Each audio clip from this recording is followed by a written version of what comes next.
Swimming Canada would like to thank our partners. Natation Canada tient à remercier ses partenaires.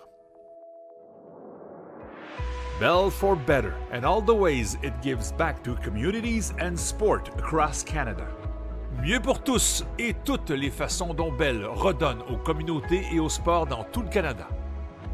Chicken Farmers of Canada, proud supporter and official pro team of Swimming Canada. Les producteurs de poulets du Canada, fiers partisans et protéines officielles de Natation Canada. Murtha Pools Canada, proud national sponsor supporting aquatic dreams everywhere. Murtha Pool Canada, fier commanditaire national qui soutient les rêves aquatiques partout dans le monde. Avis, from freestyle in the pool to freedom on the road. Avis, de la nage libre dans la piscine à la liberté sur la route. Well, welcome back, everybody. It's Day 5 finals here at the 2023 Bell Canadian Swimming Trials. I'm Jason Pratt. With me once again, Brittany McLean. Yeah, we're excited. Day 5. It's going to be a great night in the pool. Less events today, so not a ton in terms of numbers of races, but they're going to be exciting ones. There are going to be some distance ones with the 400 IMs, the 200 backstrokes. We've got the para medley, and we definitely had a really exciting night last night as well. We sure did. We had a couple Canadian records, and of course, we can't go one of these sessions without talking about Summer McIntosh 200-meter butterfly last night. Yeah, it was solid. She says there was still a lot for her to improve on. She was long into some of the walls, but again, the fastest junior, also the fastest Canadian ever, sneaking under that 205 barrier. Yeah. So that was a 204. Great swim, and I'm really looking forward to her 400 AM tonight. It's one of her very best events, and she has so many of them, and we've been really excited about all of them. But the 400 IM, you know, it really is the marker for arguably the best all-around swimmer, is the swimmer who is the fastest in the 400 IM, and she really is, and she is world class. Right, it shows a lot of depth in our athletes. So the butterfly and the backstroke, you have to get out there fast, but keep enough in your tank to be able to finish well, and it can be one of the most painful races across the board, but the really tough swimmers know how to hammer it out. It was exceptional this morning. She looked so relaxed, which makes me even more excited about tonight. But the men's is wide open. It is. And yesterday, for me, it was very exciting to see a couple first-timers get onto that senior national team. And the 400 IM today is being led by one of those juniors and possibly one of those first-timers, Lauren Wigington. Yeah, a solid morning performance, right on his personal best. But again, looked relaxed, made a statement this morning, says, I want to get myself on that national team. And there's going to be a few chasers, Colin Gagne being one of them, that comes in with the top seed time. We haven't even yet talked about the 200 backstroke, though.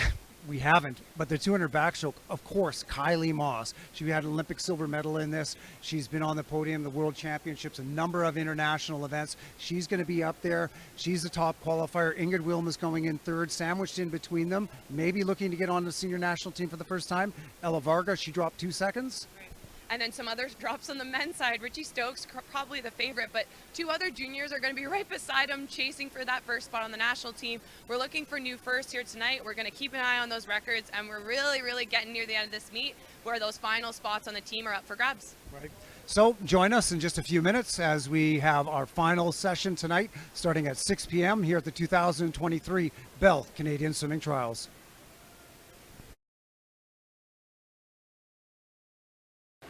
The Chippewa, the Haudenosaunee, and the Wendat peoples. It is now home to many diverse First Nations, Inuit, and Métis peoples.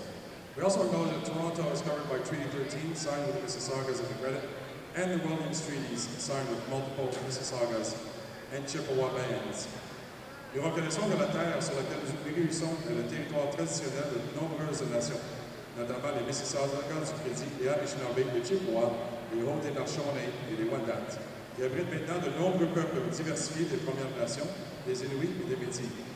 Nous reconnaissons également que Toronto couvert par le traité 13 avec le Mississauga du Crédit et par les traités Williams signés avec plusieurs membres de Mississauga et Chippewa.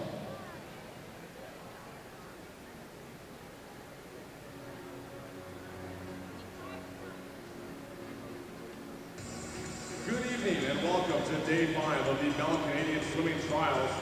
Tonight, before the swimming action, we would like to take a few moments to recognize some more Swimming Canada Award winners from 2022. These awards recognize swimmers and coaches who accomplished feats at the highest levels of international swimming last year. Presenting tonight's awards on deck behind lanes 0 and 1, please welcome the Director of Marketing for Swimming Canada, Alan Rafel. Bonsoir à tous les amateurs de natation. Ce soir, nous aimerions prendre quelques instants pour reconnaître d'autres lauréats des prix de Natation Canada en 2022. Ces prix récompensent les nageurs et les entraîneurs qui ont réalisé des exploits au plus haut niveau de la natation internationale l'année dernière. Alan Rafel, directeur du marketing de Natation Canada, présentera les prix de ce soir.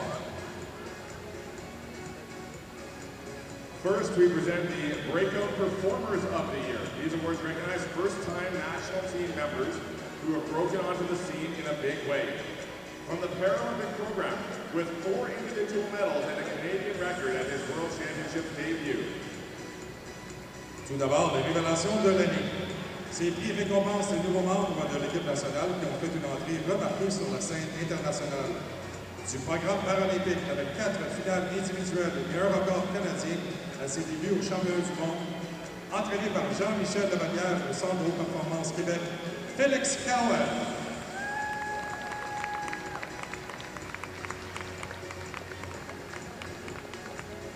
And with a silver medal at the 4x200 freestyle relay and 5th place finish in the 400 IM Commonwealth Games, coached by Ryan Millett and Rob Novak of the High Performance Center of Ontario, Ella Jansen. Avec une médaille d'argent au 24 200 livres, une 5e place au 404 nages aux Jeux du Commonwealth. Next up are Swimmers of the Year for the Paralympic program, which recognizes the greatest accomplishments at last year's major international competitions. With gold medals at the World Para Swimming Championships and the Commonwealth Games, this year's winner picks up the award for the 2nd straight year and 5th time since 2016. Ensuite, nos nageurs de l'année du programme paralympique récompensant les plus grands accomplissements de compétition internationale majeure de l'an dernier, avec des médailles d'or au championnat du monde de paranatation et aux Jeux du Commonwealth, remportant le prix pour la 2e année consécutive et la 5e fois depuis 2016, Nicolas Guy Turpin.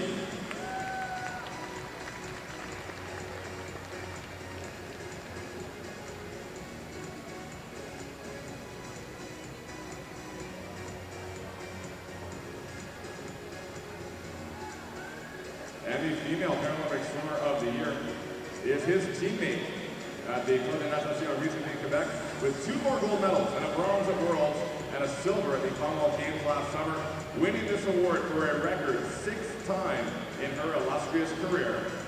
Et sa coéquipière du club de natation Région de Québec avec 2 médailles d'or et 1 de bronze aux championnats du monde et 1 médaille d'argent aux Jeux du Commonwealth, qui remporte le prix pour la 6e fois de sa brillante carrière, Aurélie Rivard.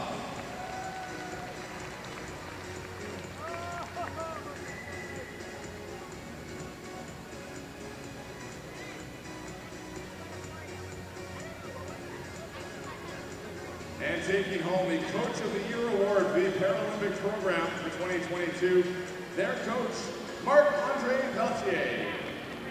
C'est le entraîneur de la natation de Québec, Marc-André Pelletier, qui remporte le prix d'entraîneur de l'année pour le programme paralympique. Please join us in congratulating our award winners for their accomplishments representing Canada.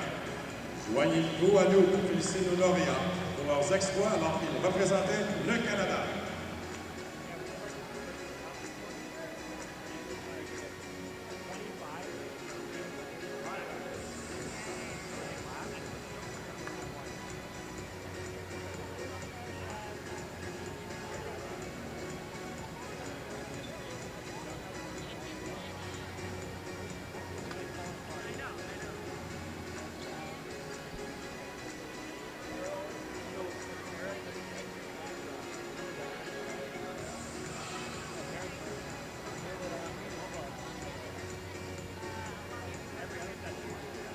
We now like to introduce you to your referees and starters for tonight's Day 5 final session.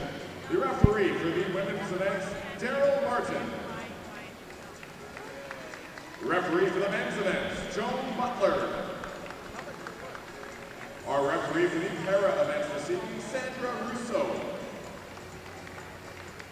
The starter for the women's events, Glenn Grieg. Starter for the men's events, Jennifer Flowers. starter for the para events, Jeff Holmes.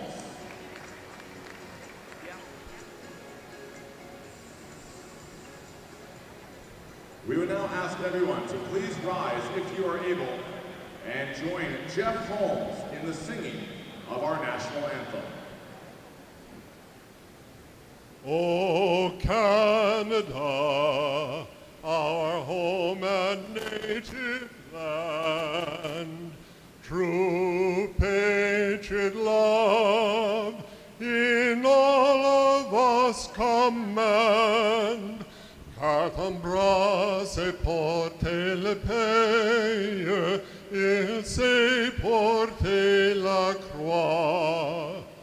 Ton histoire est une épopée des plus brillants exploits. God keep our land glorious and free. O Canada, we stand on guard for thee.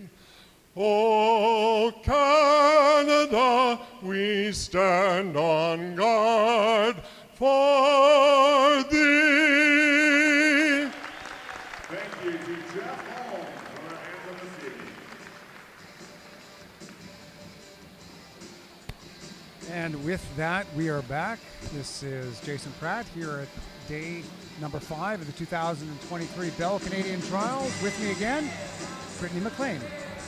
Thanks, Jason. I'm excited to get going here on night 5. I feel like it is a relatively short program in terms of numbers of races, but the quality here tonight is super high. And more spots on the line, like we've been talking about all weekend long. The possibility for perhaps a few youngsters, somebody not on the team already, coming through and getting a spot on Team Canada for the summer. And we talked about those youngsters, this being such a crucial year to gain valuable experience going into the Olympic year.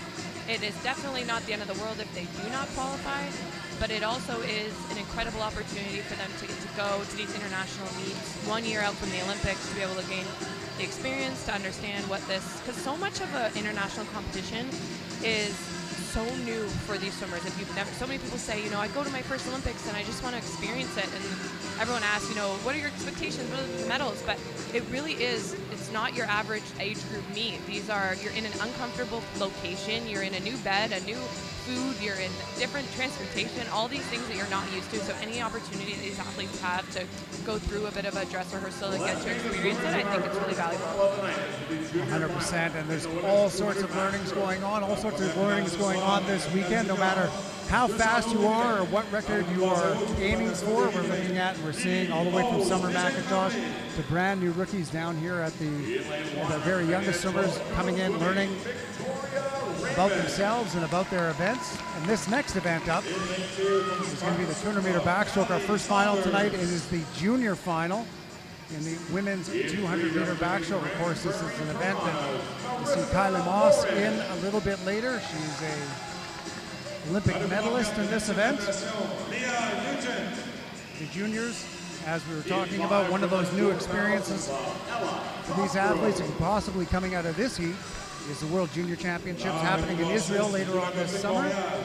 And they do have to meet a qualifying standard of 2:19 and 2:08 and able to be considered.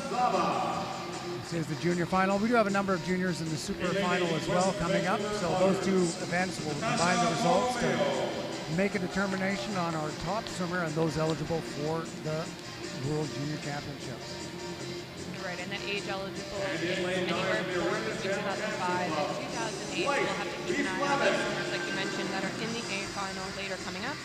But another opportunity to race, another opportunity to go through the motions here and try to improve on their performances from this morning. Getting set for the junior final in the women's 200 backstroke. Our top seed in this junior final, sitting at lane number 4 from Neptune, is Lee Nugent. She was to 18:50 this morning, was a lifetime best for her by more than a full second. And so here we go, 200-meter backstroke for the women. Our first heat, our first final, it is the junior final. And right there in the blue cap, second from I guess, is Victoria Raymond. She was the bronze medalist in the junior final in the 200 fly last night.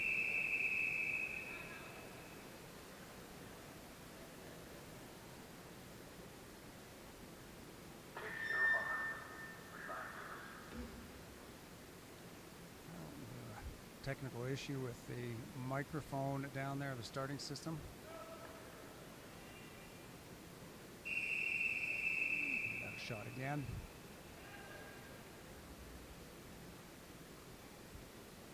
There we go. Good start in the middle of the pool by Nugent from Neptune. She's wearing the dark navy cap with the big ends on the side, swimming in the between the yellow lane ropes. Use your top seed at 2:18.50 here in the women's 200 backstroke.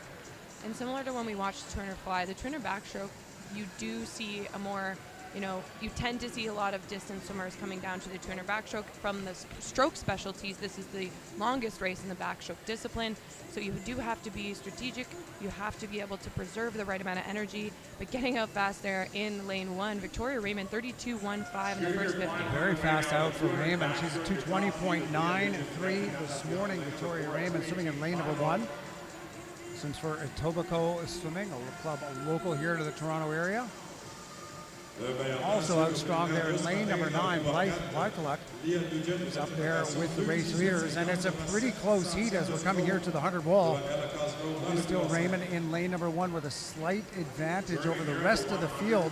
7 of them all turning very close together. Raymond turns around at 106.66. She's got a half second on Ella Crossgrove in lane number 5, who sits second, followed by Nugent third in lane 4.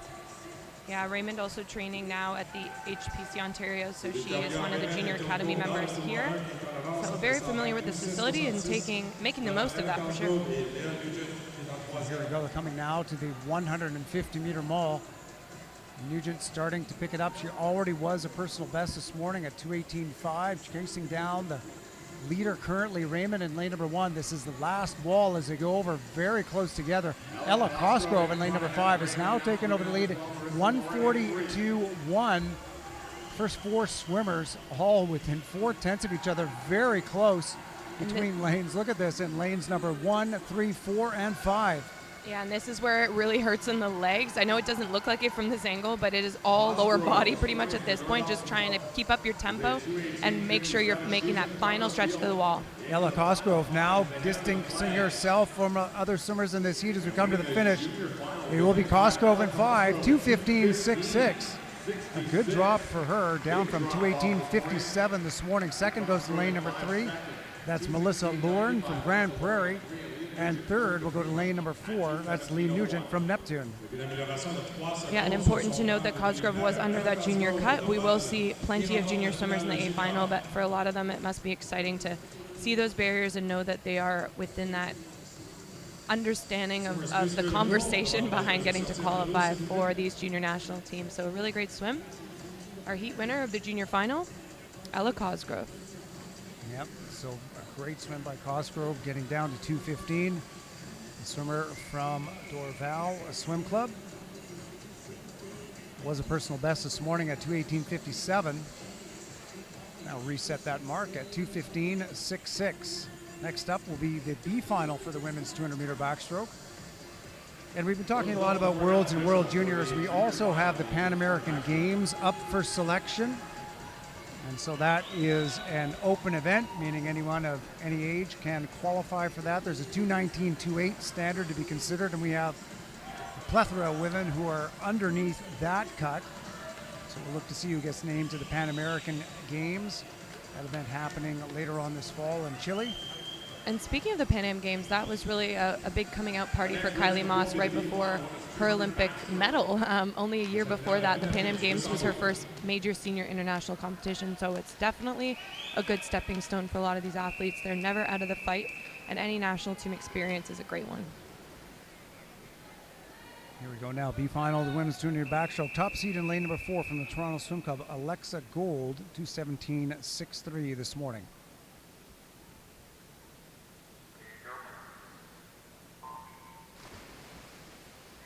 we go. Alexa Gold, a foreign national, so relegated to our B final in the top seed here in lane number 4. She does swim the local Toronto Swim Club, though.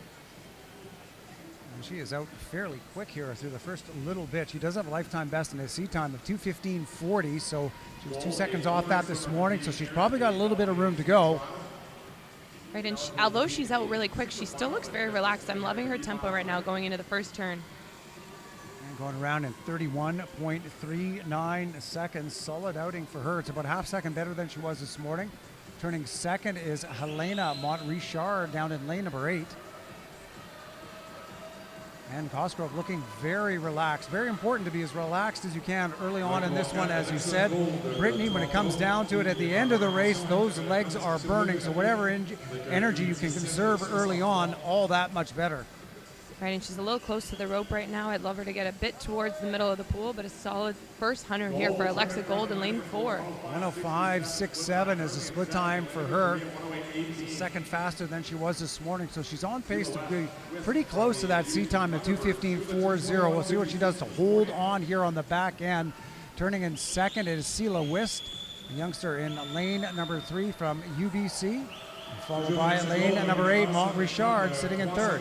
Yeah, and this third 50 is crucial in every 200, but definitely one of the toughest and mentally to get through, because it really starts to hurt and you're not quite at that final push. So it takes a special person to really get after it on that third 50.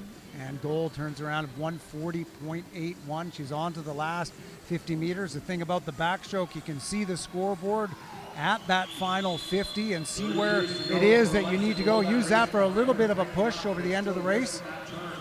Clear heat winner right now, though. Alexa Gold having a great swim. We'll have to keep an eye on her personal best time to see if she's able to get under. So 2:15:40 is a personal marker for her. And it's going to be Gold from the Toronto Swim Club in lane number 4 at the flags, and just 5 meters left to go in this race.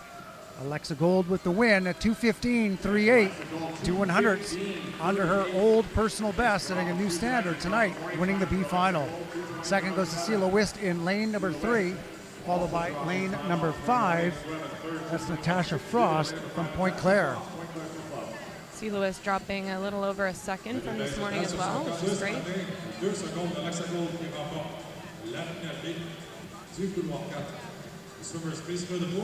Some good drops tonight here in the women's 200-meter backstroke so far. We had a great heat of juniors.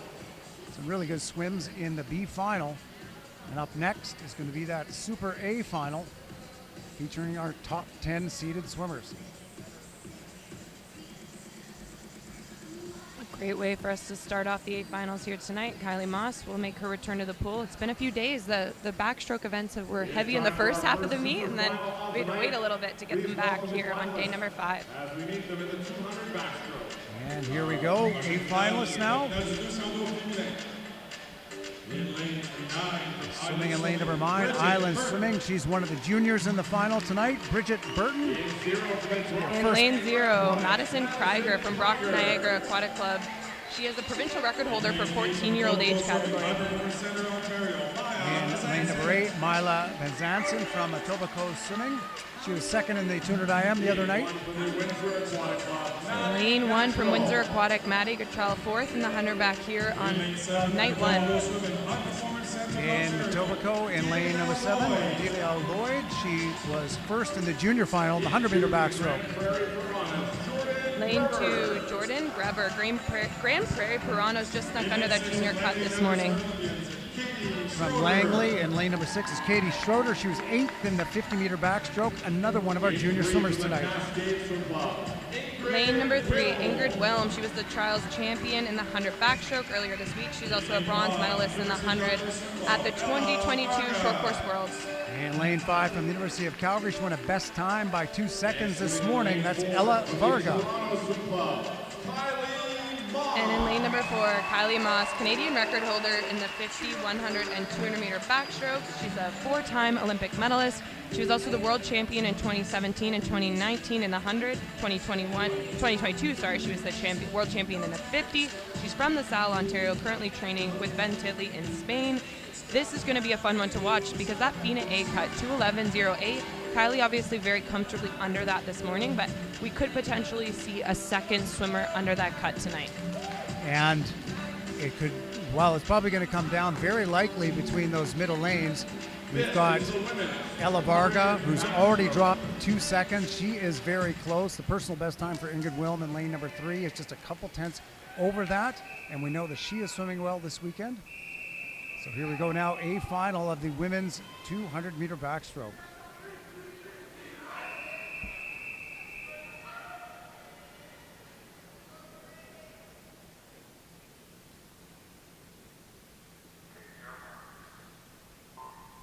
And we saw some great starts in 3 and 4 in the shorter races, the 50 and the 100, with some fantastic underwater by both Ingrid Wilm and Kylie Moss. And we see it again here tonight as they are out already a shoulder length ahead of the field in 3 and 4. And it looks like Moss is really going quick with that tempo early on. Right. Kylie has a very fast tempo, a high turnover, and Ingrid Wilm almost a complete opposite strategy, nice and slow and relaxed here, uses her height to her advantage and good distance per stroke. So first 50 now for Kylie Moss in lane number 4, 29.57, right where she was almost to the 100th this morning. Second is Maddie Gatrell in lane number 1. Wilm currently sitting third in 3, and like you said, looking very smooth and relaxed, but she wants to make sure she doesn't get too far away from Kylie Moss in lane number 4 and too far away from that standard of 2:11.0 on the 200 back.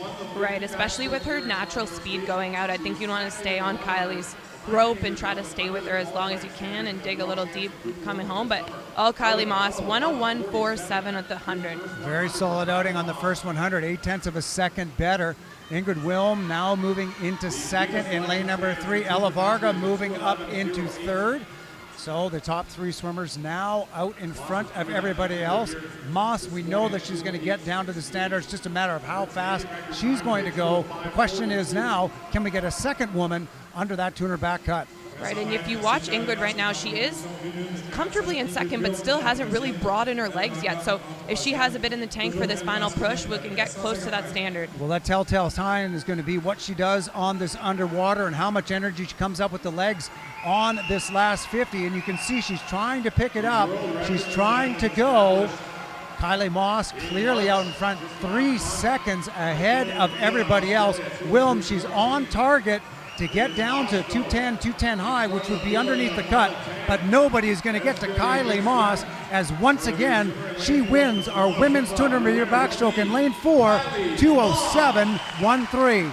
Second goes to Wilm, 2:10.19, a best time by a second and a half, also underneath that standard, and a new best time out of lane number 5, Ella Varga, just over the cut, but in for the bronze medal for the swimmer from the University of Calgary. Yeah, solid swim for Kylie there. The 3rd fastest time in the world this year.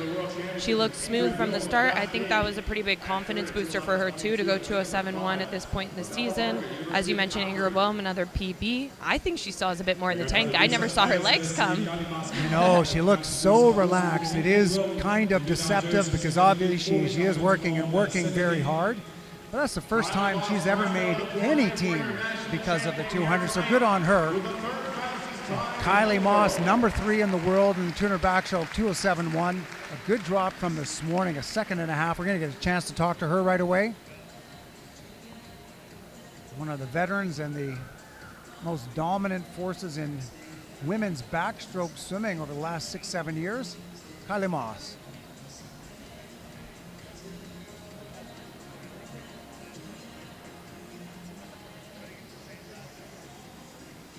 Congratulations to our newest national champion of the women's 200 backstroke, Kylie Moss. An exceptional swim yet again here tonight. Was that your goal, the 2:07? Are you happy with that swim? Yeah, happy with the swim. Always things to improve on. I feel like my backstrokes felt a bit wonky this meet, so it feels good to get up and do a 2:07 tonight. Awesome, yeah, it's a tough race to have to do at the end of a long meet like this. Now this trials, you're able to check off that box. You've got your spot on the World Championship roster. What do you do now? What's next for Kylie Moss in the next couple weeks and months leading up to the World Championships?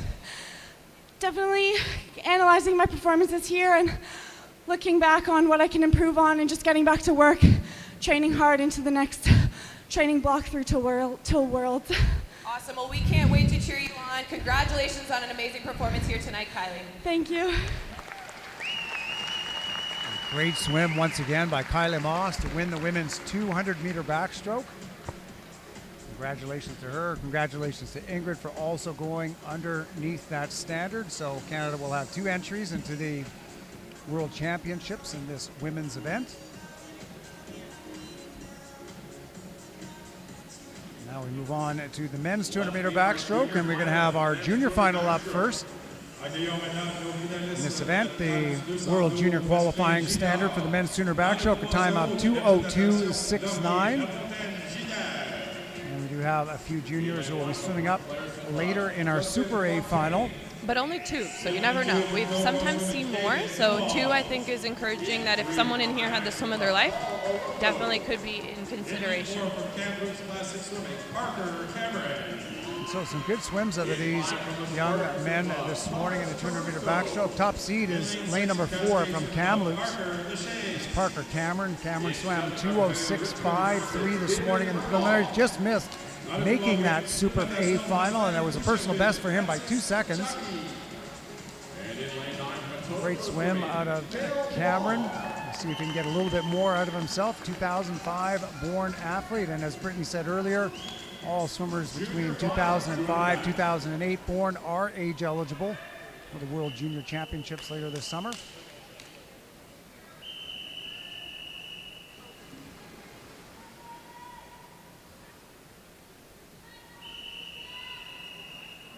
Here we go now, the junior final of the men's 200-meter backstroke.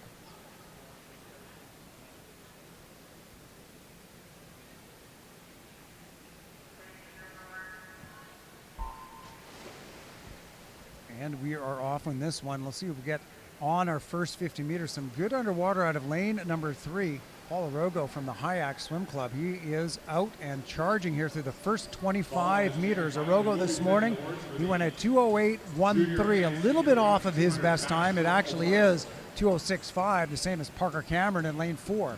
Yeah, although he has quite the high tempo, you can see his legs really aren't doing too much on this first 50. So a great start to be able to get out there, set the pace for this first junior final, but also hopefully I'm encouraged to see how little he's using his legs at this point. Yeah, great to see that as quick as he is on the way out, he is holding something back. And he's 29.0. That's 0.4 of a second better than he was this morning.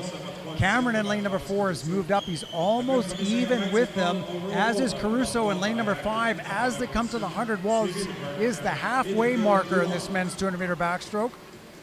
We'll see what they go through here at the 100. Arogo this morning was 1:02.3.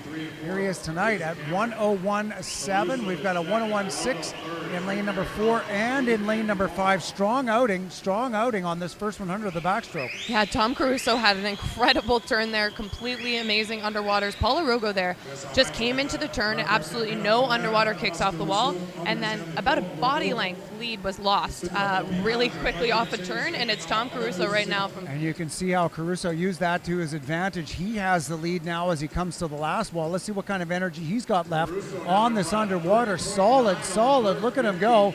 He's out about 12 or 13 meters. He turned at 1:32.5. It was a 30.9 split on that third 50. Solid at the 3/4 mark. Yeah, he might negative split the sternum backstroke, honestly. And that means that you're coming back in the second 100 just as fast as you go out. Pretty hard to do. Oh, and here comes back Paul Arogo. He says, I'm not done yet. He's charging. Here we're starting to see the legs that we hadn't yet. I think he's going to run out of room, though, as they come to the finish. It is 2:04.07 for the win.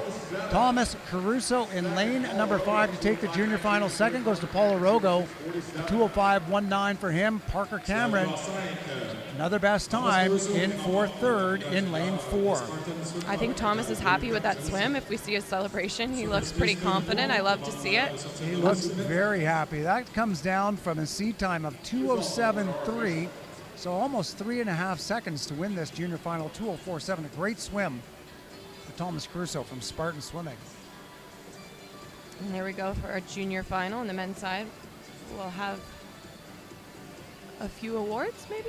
Yep. The awards ceremony, and then we're going to get into our B final of this men's 200 backstroke. Yep. Up next, awards, and then we'll get our B final underway. The junior women's 200 backstroke. To present the awards, please welcome the CEO of Bertha Pools Canada and and the 1980 Canadian Olympic swim team member, Dan Thompson. Passons maintenant à la remise de médaille du 200 féminin. La remise de médaille sera effectuée par Dan Thompson, PDG, Bertha Bulls, Canada.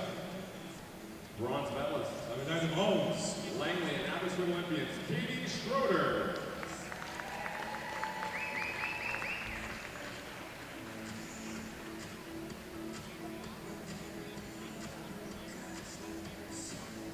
Silver medalist, La médaille d'argent. from the Grand Prairie Piranhas, Jordan Greber.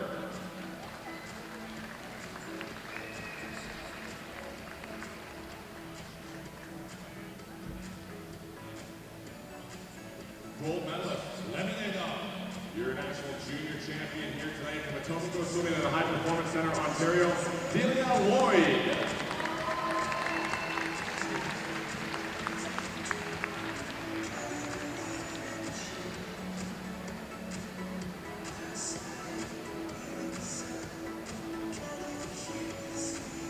Congratulations, swimmers. Félicitations à nos médaillés. We'll now present the awards for the women's 200 backstroke. Once again, to present the awards, the CEO of Bertha Pools Canada, Dan Thompson. Passons maintenant à la remise de médaille du 200 féminin. Pour la présentation de médaille, ce sera Dan Thompson, PDG de Bertha Pools, Canada. Your bronze medalist, Médaille de bronze. University of Calgary, Ella Varga.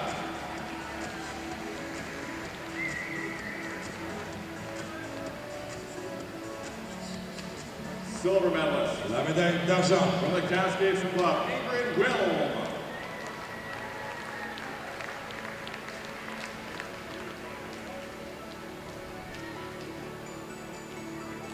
And your gold medalist, Et la médaille d'or. national champion from the Toronto Swim Club, Kylie Moss.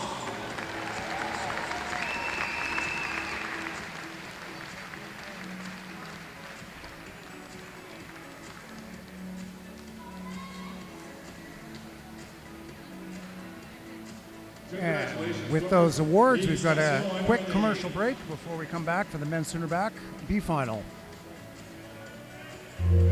I lost both of my parents within a few months. I took care of everyone, making sure that everyone was okay, but I forgot myself. I needed professional help to learn how to manage it and get back on track.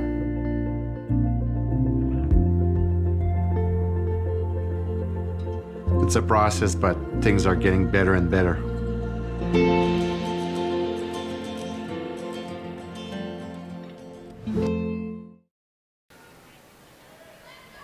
And we're ready now for the B final, the men's 200-meter backstroke. Top seed in lane at number 4. Swimming for the Ottawa GGs, he's went 206.92 this morning. That is Evan Aguiar-Winter.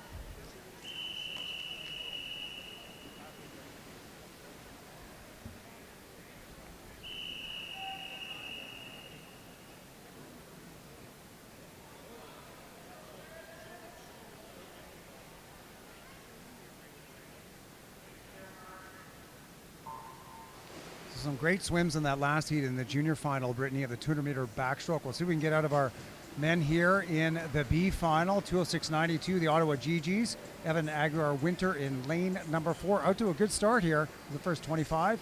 Right, and if anyone's wondering what those ropes are across, I just thought I'd provide some context. The 15-meter mark is the longest any athlete's able to stay under the water for. It's actually the fastest way to move through the water, so that is why they set a limit, or else all these athletes might try to go a full length underwater on those shorter races for sure. But here in the 200 backstroke, you definitely have to preserve as much oxygen while still, like you mentioned, that third turn. We'll keep an eye out for who can stay under, because that's usually a good understanding of how the fatigue is setting in here in this race.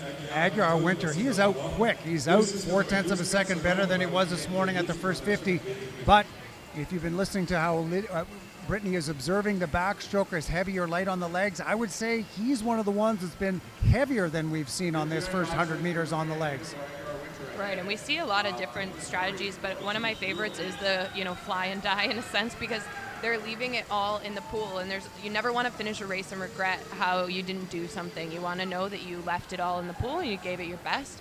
and he has a very steady kick here, but still looking to hold it pretty strong now. Still pretty strong on the legs. It's not much different than the way he started it out. And 59.5, it's more than a second faster than he was this morning on that first 100 meters. Turning here now at the last wall at 1:32.31. That's a second and a half better than this morning, and he still looks like he's got plenty of legs left to go.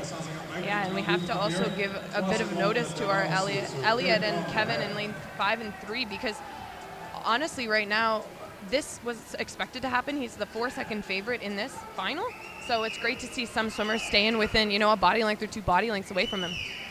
And here we go, just a little bit left to go for your race leader from Ottawa. It's Evan Aguiar-Winter. And he wins the B final, 2:06.73. And he definitely started tightening up in that last 25. You can see the pain. Like I mentioned, this is one of the physically difficult. We're watching a lot of physically difficult events tonight, because I'm probably going to say the same about the 400 IM later, but this really on the second half, the lower body is completely putting in a really solid effort, and the lactic acid that builds off of your first 100, it's a lot to get through. So you could tell he was trying to give it everything he had, but unfortunately it caught up with him a little on the speed he brought out in the first 100. Still managed to go a couple tenths of a second better than he did this morning, right around his personal best. It was enough to win our B final as we get ready now to walk out the swimmers in our A championship final. This one could be very excited. We have a number of junior age eligible swimmers swimming up in this Super A final here tonight. World Championship qualifying standard in this event at 1:58.07. World Junior qualifying standard at 2:02.69. See where we get to here. Men's 200 meter backstroke. There we go. Our first competitor coming out is going to be lane number 9, Parker Lenoco. He was in the B final of the 100 meter backstroke earlier this week. Lane 0, Marcus Mack, freshman at Simon Fraser from Victoria, British Columbia. Benjamin Lowen, he was 4th in the 200 meter butterfly last night. Got a best time at 2:00.33. Lane 1, Loic Corval Fortin from Camo, 6th in the 100 back at these trials earlier. And Hugh McNeil from UBC is next. He was 8th in the 100 meter backstroke. He got a C time of 1:59.5. Lane 2, Rabin Doman, a 5-second drop this morning from his personal best, swims out of the HPC Vancouver. Blake Turney is next from UBC. He was 2nd in the 100 meter backstroke. Lane 3, Tristan Jankovic, snuck under 2 minutes this morning and also took almost 5 seconds. So it's the morning of best times this morning. Aidan Norman cracked 2 minutes for the very first time. Moves up to number 17 all time for Canadian men. And in lane number 4, Richie Stokes. He is the top seed here tonight. He's 23 years of age from Toronto. He now trains out of University of Calgary with coach Mike Lando. He won the trials last year, earning a spot on the world's team where he placed 17th in this event last summer. This is a fun one to watch because truly this race can go multiple different ways. There was only about a couple tenths of a second that separated our top 3 or 4 swimmers, and this is going to be a potential berth to a first national team if anyone is able to chase down Richie Stokes, but he does come in as a clear favorite. And fun fact for Richie, he always color codes his shoes to his outfit for finals, and that's what he's superstitious about. So I hope tonight he matched it accordingly and he was able to get the good vibes rolling here as we get set for the men's A final of the 200 backstroke. Well, Stokes working his mojo in lane number 4 in preparation for this final. He's going to have his competition on either side. 3 men under the 2-minute mark this morning. 2 of them at 1:59.9, Stokes at 1:59.5. Stokes does have personal best time of 1:58.79 in the men's 200 meter backstroke.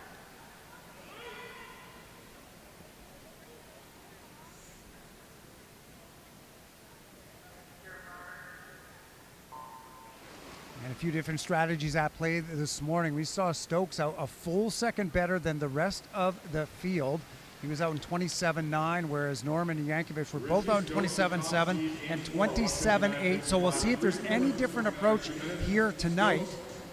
And Stokes gained a lot of confidence getting to be on that national team last summer. But the rest of these athletes are trying to become those next names, right, as we head towards the Paris year, and we're able to see what everyone's capable of. So 7-7 for Stokes, right where he was this morning. Aiden Norman, the youngster beside him in lane 5, 28.1. That's much better. Yankovic, 28.2. But second, we have two swimmers, Blake Turney and Hugh McNeil, at 28.0, right there with Stokes. I like the look of Stokes' stroke right now, though, staying very calm and collected. He has a nice tempo, but not digging too deep at the moment or not laboring too much. He's a little far on the one rope. I'd love him to get a bit closer to the middle, but his legs really haven't come in yet. Very right about Stokes' stroke. Nice and high on the water. Great roll. He's turning here in 57.80. A few tenths of a second better than what he was. Lane 7 is next. Right there, 57.9, and Norman and Yankovic are also out much faster than they were this morning. Yeah, and Hugh McNeil out of lane 7 there was the only swimmer to split under 30 seconds on that second 50. So let's see what happens as we come to the third wall, but these lanes, 3, 4, 5, 6, and 7, all very close. It's going to be McNeil turning first at 128.3. He's just at 30.4. So everybody can see how close they are now at the board. They're looking up and they're seeing that it's anybody's race, and it's coming down this last 25 meters. 6 of them across the board right now. This qualification standard, we're keeping an eye on 158.07. The B standard, 159.25. And you can see McNeil turning it on in lane 7. He knows he's got to go 29 to get underneath that cut, and it's going to be close in 7. McNeil to the 100, 158.07. What a great swim by Hugh McNeil and a great last 50 to get down and equal that cut. Second is the youngster Aiden Norman in lane 5 at 159.35, and the bronze goes to Rabin Doman in lane 2, having a great weekend of backstroke in 159.73. A beautifully swum race there for McNeil. Got under 29.71 on that last 50 to get himself a spot. A FINA A cut to the 100th. We love to see it. The results are official. He will put himself on the selection roster for the World Championships this summer, and a massive stepping stone in his career. Well, a great swim by Turney. It was only 2 minutes this morning. This is more than a full second under his lifetime best, getting down to that 158.0. This will be his first ever senior national team appointment. Great to see these new faces making their way onto the team, and it's going to be Blake Turney, UBC Thunderbirds, with his first win. He was second in that 100-meter backstroke last night, just over the cut. Not last night, a couple nights ago. It was the first night, actually, at 54.49. And that was a good swim for him. But this is obviously going to be his personal highlight. Getting himself down to 158.07. Very happy down there on the pool deck. And we're getting a chance to talk to your race winner here in a moment's time. Once again with Brittany McLean.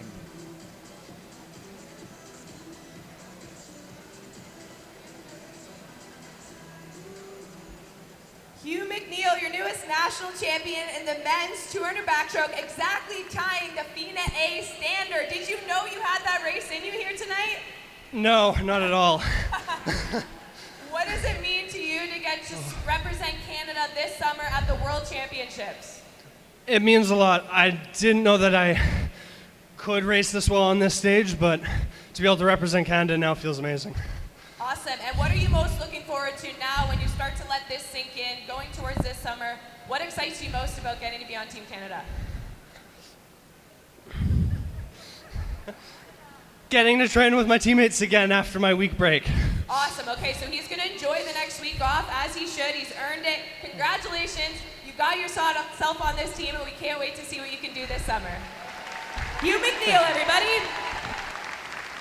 And my apologies. Of course, that's Hugh McNeil. He was right beside the two UBC teammates, both seated at around about the same time, both personal bests at the same time. But that was Hugh McNeil. He was 8th in the 100-meter backstroke, and here with this huge drop down to 158.07 equals a qualifying standard to be named to the team for the World Championships this summer. I don't think he was expecting that one.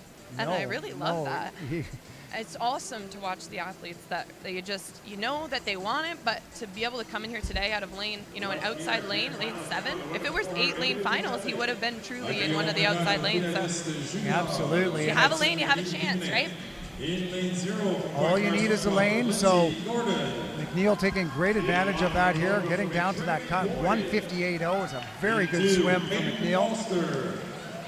Move on now to our 400-meter individual medley. Up first will be the junior age final. The junior qualifying standard for consideration to the World Junior Championships is a 4:54.56. We did have one of those swimmers underneath the cut this morning, and that was Kamloops Classic Sienna Angrove in lane number 4. She was 4:53.49 this morning. Of course, we do have a number of junior age eligible swimmers coming up in a Super A final later. At least one of them already underneath that cut here in the junior final of the women's 400-meter individual medley.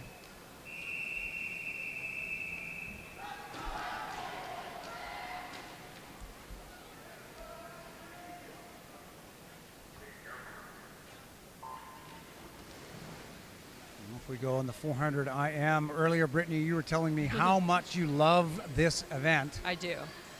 And I also hate this event all at the same time because I get PTSD back from swimming this. Not even that it was one of my best events, but it is one of the hardest events to swim in the program.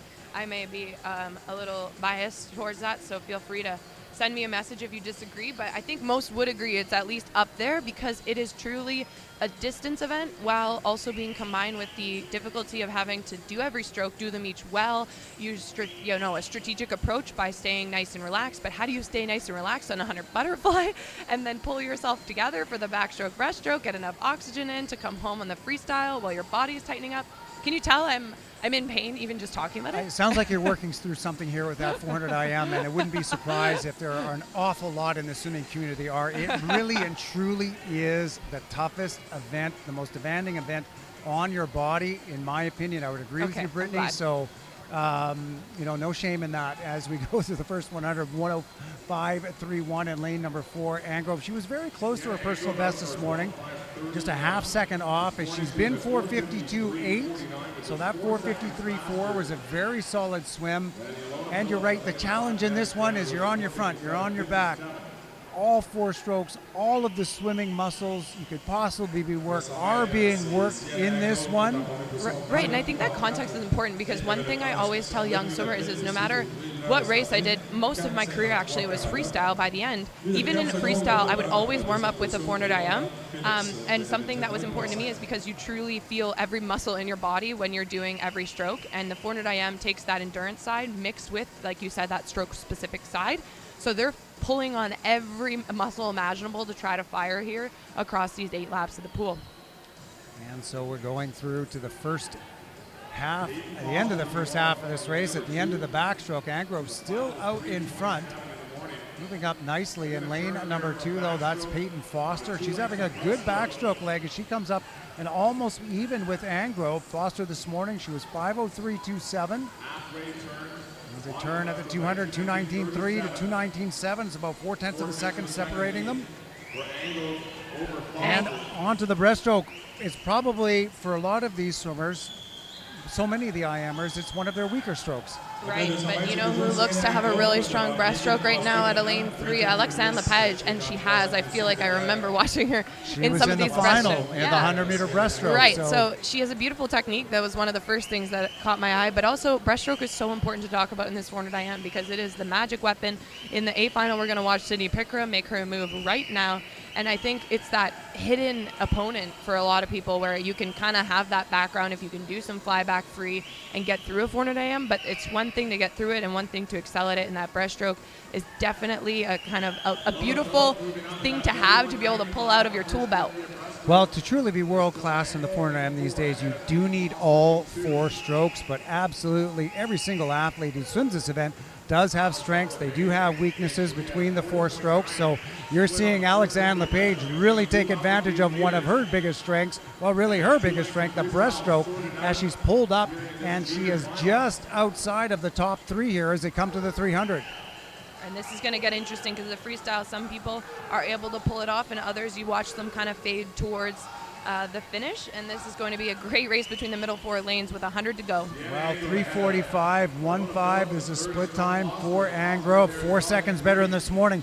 So she's going to crush that personal best of hers. Look at her go on the freestyle. She's no slouch here either, really doing nicely. And she's already into the legs for the first 25 meters of free. Yeah, really solid here for Sierra Anne Grove, swimming out of lane 4, taking control on this last 100. We'll keep an eye on that junior cut, 4:54.56. I'm pretty confident she's going to be far under that. I think she is, and maybe we'll even get another one of these swimmers under that as well as we take to the last turn. 4:17.8. She could even be under 4:50. Would be a great swim here in the junior final. Second is Foster in lane number 2, followed by Eliana Phillips in lane 5.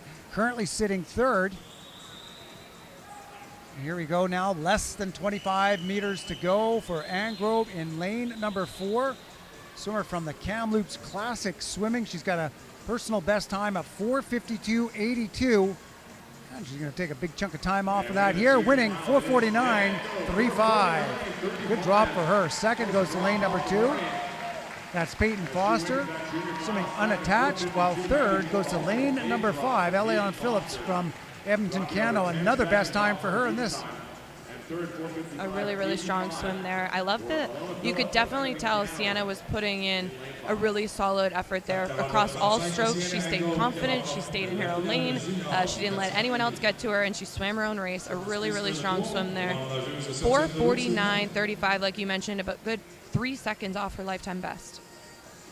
So only currently 2 juniors sitting ahead of her. Sorry, 3 juniors sitting ahead of her. I shouldn't even be counting those numbers, Brittany, because you always have to correct me 2 minutes later. But there's a few juniors sitting ahead of her. Well, there is, but one very important, actually, while we're chatting about it, Summer McIntosh, Ella Jansen, Emma Finland, 3 of the 5 juniors in the final have already made the senior national team. So really it's down to 2. Thank you for that clarification, because I needed that. So good swim by the race winner, Sienna Anne Grove. And now we have some medal presentations before we get on with our A final.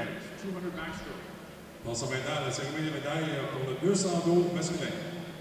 To present the awards, please welcome the CEO of Bertha Pools Canada and the 1978 Commonwealth Games champion in the 100 butterfly, Dan Thompson. La présentation de médailles sera effectuée par Dan Thompson, PDG de Bertha Pools Canada. Bronze medalist, La médaille de bronze from the High Axe Swim Club, Paul Orogo.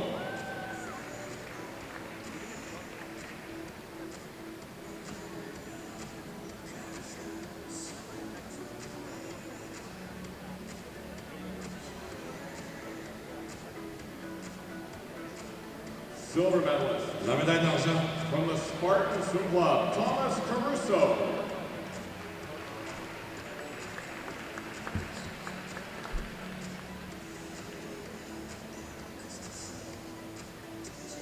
Gold medalist, La médaille d'or national junior champion from the Spartan from the University of Calgary, Aiden Norman.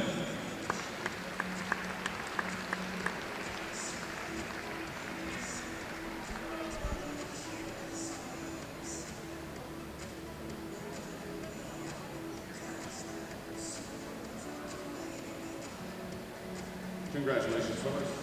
Félicitations à nos médaillés.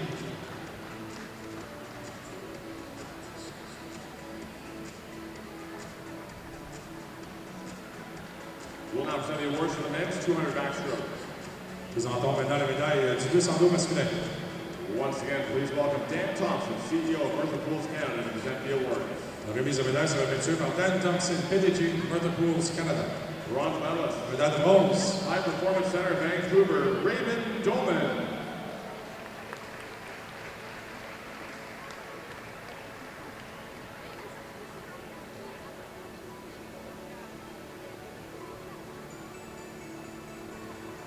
Silver medalist, la médaille d'argent, University of Calgary, Aiden Norman.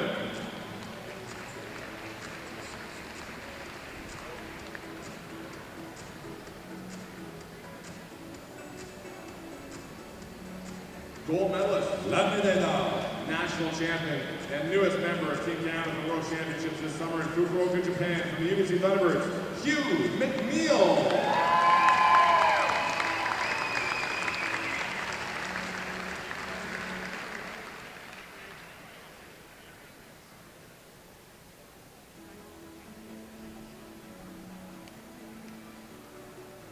Congratulations, swords. Félicitations à nos médaillés.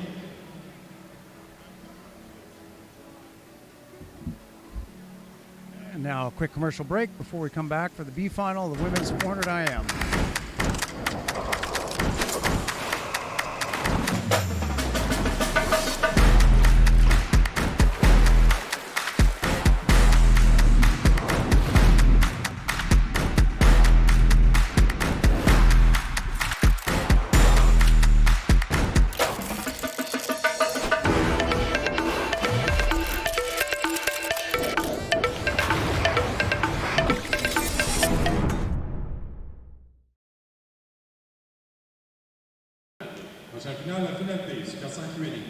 And here we go, the B final of the women's 400 IM.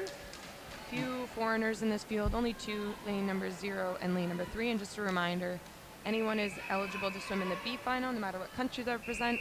They'll just swim with the star beside, and they're not eligible to swim in the A final.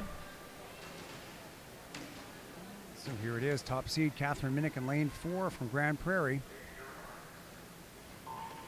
And Grand Prairie swimmers having a pretty good meet here. 4:58.86 for Minnick in lane number 4. They've had some of their junior breaststrokers into the finals as well as onto the podium for the junior. Minnick leading the way in the B final from Grand Prairie. She was a 4:58.86 this morning. Very good swim for the youngster from Grand Prairie as we get underway in this one. Just a couple seconds over her top seeded time. Going through the first 100, 30.44 in the first 50 meters of butterfly, right where she was this morning. Out in second is Jade Lowe swimming in lane number 7, followed by lane number 9, way out to the outside. That's Lily Zhang. And it's really hard to put context on, like I said, the pain of this race. But I think the butterfly is one of the more challenging because it's a craft to be able to relax butterfly, right? It's a stroke that is pretty demanding. And so some of these butterfly specialists, especially a Turner butterflyer like Summer McIntosh, are able to stay relatively composed and relaxed. And right now in the middle of the pool, lane 4, Catherine Minnick looking very strong here. And Minnick goes through the first 100, 105.97. It's right where she was this morning. And just like Brittany said, important to conserve that energy in the 400 AM at the beginning of the race, because while you still have 300 meters to go, it's part of the reason why that most demanding stroke, as you said it was, Brittany, goes at the very beginning of the race so that it's not something that we have to do and wait until the end before we have to give it a go. We get her out of the way in that side, that first 100 meters. Right, but what makes it even trickier is the fact that you never want to be, because no matter what, it hurts, right? So you don't want to be too far back after the butterfly when everyone's given it a decent amount of effort and still be tired thinking, well, why didn't I kind of put myself in a position to be successful? So it is kind of a mind game to get through the fly. And as we dissect it here, it's definitely more relaxed on the backstroke end, but it is important to not let too much get away from you here in the backstroke. So Minnick still out in front, 144.9 at the 150 meter mark. Moving into second from Keanu, Olivia Brenson. She's in lane number 5. She's a half second back at 145.4. Third, all the way down to lane 0, Ricky Thomas. And just as you said, different strengths, different strategies. We do see different swimmers coming in and out of the top 3 as Brenson in lane number 5 now takes over the lead. At the 200 meter mark, Brenson turning in 2:21.56, a second and a half up on Minnick, swimming in lane 4. Yeah, and a really strong second 50 on the backstroke there. She was a 37 mid and then a 36.1 on that second 50. Something that my coach and I used to always work on in the 400 IM, and it's probably not an unknown strategy, was to try to negative split each stroke. So especially in effort, whether that happened in time, but really kind of start out nice and relaxed, get in your rhythm, stay confident, and then really hammer it down on that second 50 like it is you're coming home for that stroke. Absolutely, and you see that play out at all levels, from novice and rookies to the highest international level and world caliber swimmers, where they even are negative splitting those 250s inside the 100. So I didn't create that strategy, Jason? It's not something brand new that you just came up with. Darn, I thought I was changing the world. All sorts of IMers do that, and here we go with Minnick. Now she's 1.3 back, so her breaststroke and Brenson's breaststroke seem to be pretty equal. Ends up going to be coming down to that freestyle leg to determine the winner in the B final. Third, it's still Thomas out in lane 0.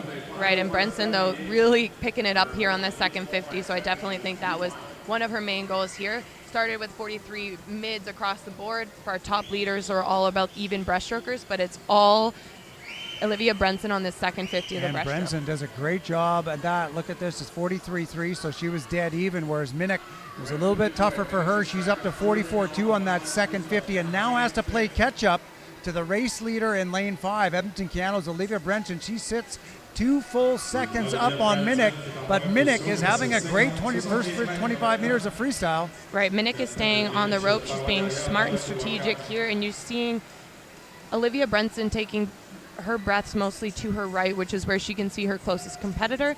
So that's also, they're pretty aware of where each other are and trying to race this one home. And Brenson turning at 4:23.4. That's 3 seconds better than she was this morning. She was 4:26 mid this morning, and the gap though has shifted. It's only a half second, and look at Minnick really poured on. They're going to be dead even with 25 meters to go. And it's all Minnick coming home now. She's trying to catch up, make up ground. She was 2 full seconds faster than Olivia on that last 50, and they're digging as deep as possible. This is where it hurts, but this is where it matters most. This is why you train so hard. And a great close by Catherine Minnick, Grand Prairie in lane number 4, winning the B final, 4:56.39. A great finish by Minnick for the win. Brenson takes second in lane number 5, 4:57.55. And then third goes out to lane number 6, time of 5:03.71. That's Anna Hine from the University of Toronto. Yeah, and Olivia Brenson there dropping about 4 seconds from her time this morning. So although, you know, it was her race for the first 300 and she dropped off a little in the freestyle, it was just because there was a really strong competitor there beside her. Solid swim from Edmonton Canada's Olivia Brenson as well. Catherine Minnick, though, taking the B final, time of 4:56.39. Very difficult race, and extremely difficult to have to swim that twice at that level in one day, just a few hours apart. But Catherine Minnick getting the job done here in the B with her 4:56.39 performance. Up next will be our A final. And this one we should see several swimmers under the FINA A cut tonight. There's 6 of them that have personal best times under that standard. So talk about the women's depth. This is one of the races we have to keep an eye out for. So here we go, lane number 9. She's swimming in Florida with Summer McIntosh, Bailey O'Regan. In lane 0, Nepean Canada Barracuda's Julie Brosseau. She's swimming the championship final here in the 400 free and the 200 IM. Markham in 7. In lane 8, Tessa Chapluha, number 7 all time in this event, 4:37.26.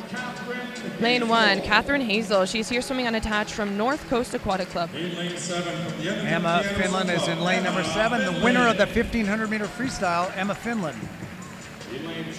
In lane 2, Bailey Anderson. She swam the 200 IM at the Tokyo Games for Team Canada and now trains at Camo. In lane number 6 from Etobicoke, Ella Jansen. She did go 4:40 at the Commonwealth Games. Also picked up a couple medals on the relays in Birmingham. Lane 3, Mabel Zavros, Markham Aquatic Club, Florida Gator, bronze last night in the 200 fly. Lane number 5 from Toronto Swim Club, Sydney Pickram. Got a personal best of 4:32.88, number 3 all time. She won the 200 meter breaststroke this week here. And in lane number 4, the world junior record holder in this event, Summer McIntosh. Now, she set that mark back in December at the US Open, absolutely cruised her freestyle this morning and arguably a lot of the rest of her race. And who knew it was possible to cruise to a 4:40? To put that into a bit of perspective, that's 9th in the world this year was the time she did preliminaries where she looks really easy. Now, Jason, I want to turn it to you. What excites you most about this race? Well, I would be lying if I said if it was anything else other than watching Summer McIntosh in the final again, because she's been absolutely dominant and absolutely amazing all weekend long. World record in the 400 free, world junior in the 200 fly, world junior in the 200 IM. Arguably, this is one of her very best, if not her best event. Yeah, she's been so strong in this race, but it's also a really deep Canadian field. So as much as our eyes might be on Summer, we're also going to keep an eye on the rest of the 9 swimmers in this heat to see if we can get 2 under that FINA A qualifying time. So that's standard 4:43.06 to keep your eye on the clock with. And here we go. Great start out of lane number 3. Mabel Zavros, quick to the wall. in the water. We talk a lot about the butterflyers in the last 2 heats of the 400 AM, but there aren't any better than Summer McIntosh. We watched her break the Canadian record and the World Junior record in the 200 fly last night. Not surprising to see her in the lead already in this race. And she took it out pretty quick this morning at 59.4 through the 100, which wasn't as fast as she did in the 200 fly yesterday at 58.7. But here she is at 27.82, very quick, more than a second faster than anybody else. And Zavros is second at 29.0. She's also a flyer. Well, and I said, it's very rare you see relaxed butterfly, and if anyone can do it, it's Summer McIntosh. She's looking in control. She's got her legs involved, a good tempo. Her head's not too high on the water, but she's getting in some good air, getting ready for this backstroke. And coming to the 100 wall, it is McIntosh in lane number 4.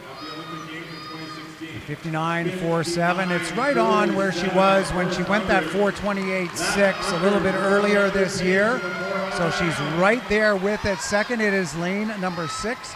That is Ella Jansen from Etobicoke.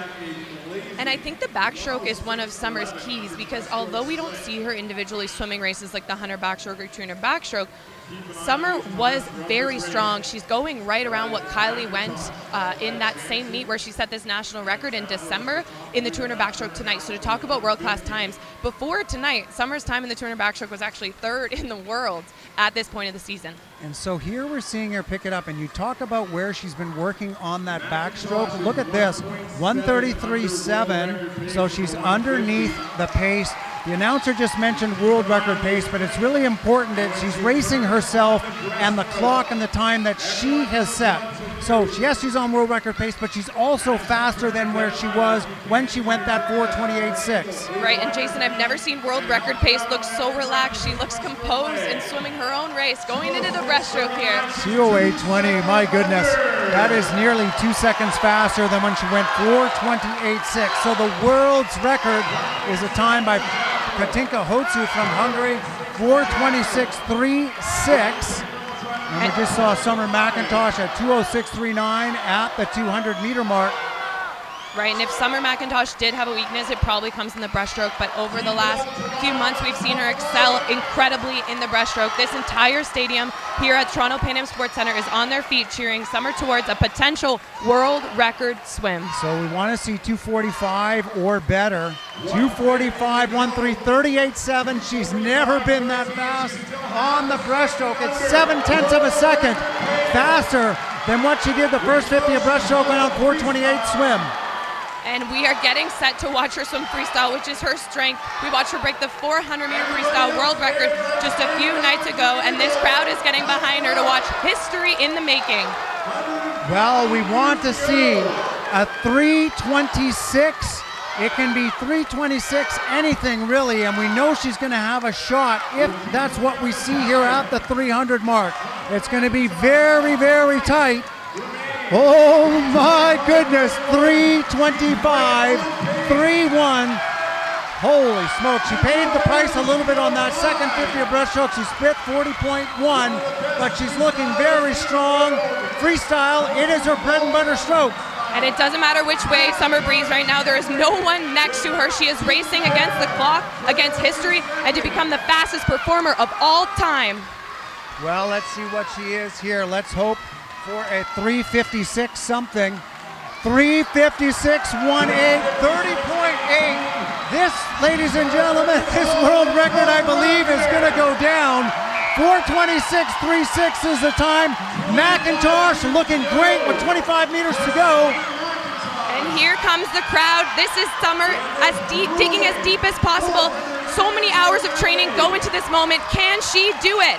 Here she comes, 5 meters to go. Let's see her put her head down to the finish. McIntosh, a new world record! Another world record. Summer McIntosh, 4:25.87. Her second world record of the weekend. What an incredible and dominant performance. Summer McIntosh just became the fastest 400 IMer of all time, breaking Katinka Hosu's world record set back from 2016. Not to take away from this moment of Summer, but you can see Sydney just looked over at the clock to congratulate Summer. This is a world record performance, and it's incredible to be in the pool as those happen, to see your teammates achieve new barriers in this sport. Cindy Pickram gets way under that qualifying time, so she'll get to swim this race at the World Championships this summer. Results are official. A new world record for Summer McIntosh, her second here in Toronto this week. And she's got everybody on her feet here today at the Pan Am Center in Toronto. Second was Pickram, also underneath that world standard of 4:43.06. Bronze medal goes to lane number 3. That's Mabel Zavros of the Markham Aquatics, time of 4:42.27 underneath that standard as well. Here we go with Summer McIntosh and Brittany McLean.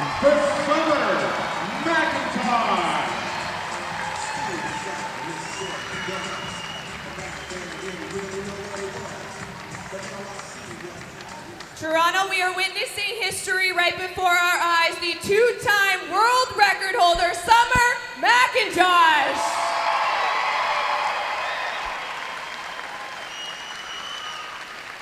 Now, Summer, I know you've said over and over again you're not focused on records. That was a few seconds under your personal best time. Did you have the world record on your mind here tonight?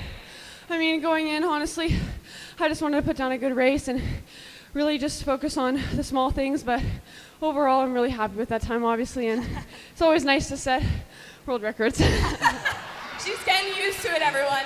This is becoming a habit, and we love to see it. We are behind you. I want to know, you've set these standards here this week.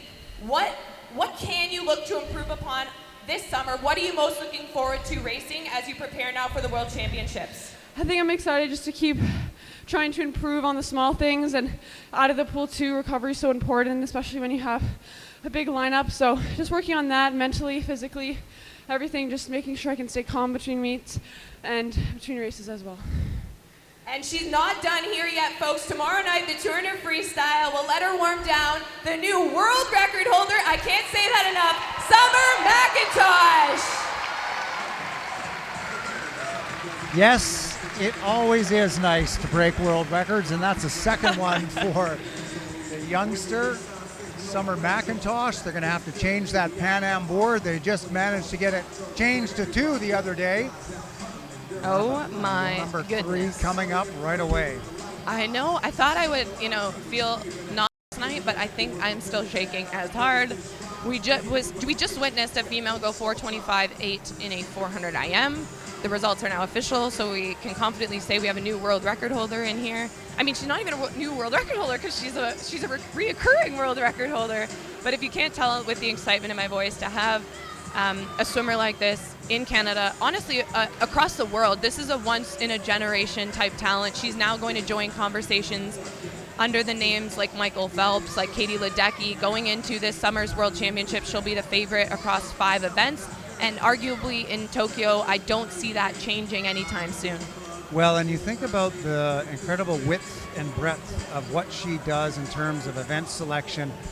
Somebody's going to have to fact check this. When was the last time somebody held the world's record in both the 400 IM and the 400 meter freestyle? Right. Certainly on the men's side, I don't remember it happening ever, and I can't come to think of anybody who ever did it in the women's side either.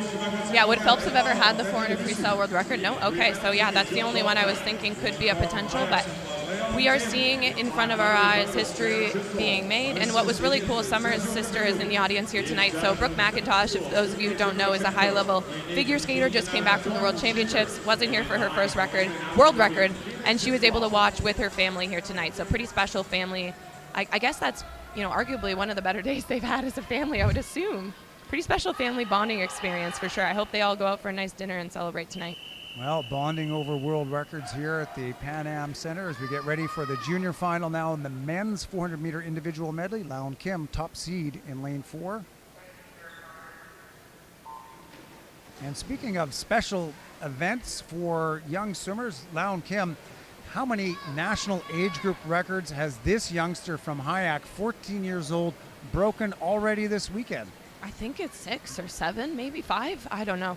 Every night, there's at least one. He's gotten the chance to swim across all the freestyles, and now we're seeing him I believe we saw him in the 200 fly. Now we're seeing him in the 400 IM. So a really, really great name when we talk about the future of swimming. I'm still shaking. I know I was talking about how hard the 400 IM is, but I think I feel just as exhausted watching them. And this excitement, I think I'm still trying to get down from this high. But Bill Dongfang, we have to get back to the pool because there's more exciting swimming to coming. He is your current leader in the butterfly, about a body length ahead of the rest of the field. Dongfang having a great go. He did go a personal best this morning at 4:38.81, and he is taking this one out pretty quick here through the first 100. He was 58.3 this morning. So here's a little bit more than a half second faster than that, turning a 57.6 second. It is lane number 6. That's Sergio Quevedo from Elite. And then third, we go to lane number 4. That's Kim from Hayak, who we were talking about earlier. Kim, he is out quick as well, faster than he was this morning. This morning it was only 1:30. Moving on to the backstroke, Dongfang with the lead in lane number 3, still out there. Kim is starting to move up on him in 4, as is Quevedo in lane number 6. Yeah, and still looking very strong there. Dongfang in 3 definitely has a good lead, but again, the breaststroke means everything in this IM, so we'll have to keep an eye on who's saving a little bit in the tank. And Chermanchenko down in lane number 7 have a great first 50 meters of backstroke. It's a little bit more, well, it's almost a second faster than everybody else. He did split 35.3. Chermanchenko in 7 from the Pacific Seawolves. He was 4:42.08 this morning. Good swim for him. He does have a little bit of room to go with that one. His personal best is a few seconds faster as we come to the halfway point. Dongfang in lane number 3. He's going to carry the lead to the halfway at 2:10.31. Solid outing there at the 200. Second, it is lane number 4. That's Kim, and Kim now having a great underwater pullout and breaststroke. He's pulled himself up even inside of 2 strokes with Dongfang. Right, and also out of lane 7 at the moment, Sergei Chermanchenko having an awesome technique in the breaststroke. I just have a good feeling he might start to pull away as well. And Chermanchenko is having a great back end to this race, starting out very strong on the backstroke. Finished very strong on the backstroke and starting out great on the breaststroke.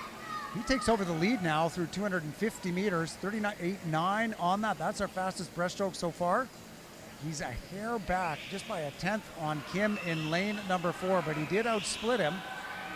So we'll see where they get down to the 300 mark, how close they are, and if it comes down to the freestyle, and we did see a national age group mark in the 400 and the 800 for Kim in the freestyle, so we know he's going to be dangerous if it comes down to that. Right, this is an exceptional battle here. And again, we don't know how people are going to be feeling in the freestyle, which is always a fun little game here in the 400 IM. Dongfang, though, we've got to expect he's going to have a bit left in the tank. Oh, sorry, that was Leon Kim. My apologies, in lane 4. We've seen him across all the distance freestyle races, so I'm pretty confident. Mixed with his youth and his distance background, he's going to drop a good 100 free here. Yeah, 3:29 at the 300-meter mark. It's 4 seconds better than he was this morning, so he does have a personal best time of 4:33.4, which does mean he's got to come back better than 1:03.6 here on this last 100 meters of freestyle to get underneath that cut. Chermanchenko in lane number 7. He's right up there with him still. He's got a personal best of 4:35. I think that they're both going to be underneath those times as they turn to 4:30, 4:01.3 and 4:02.5. It's Kim stretching his legs and arms out here on this freestyle, looking very good with less than 25 meters to go.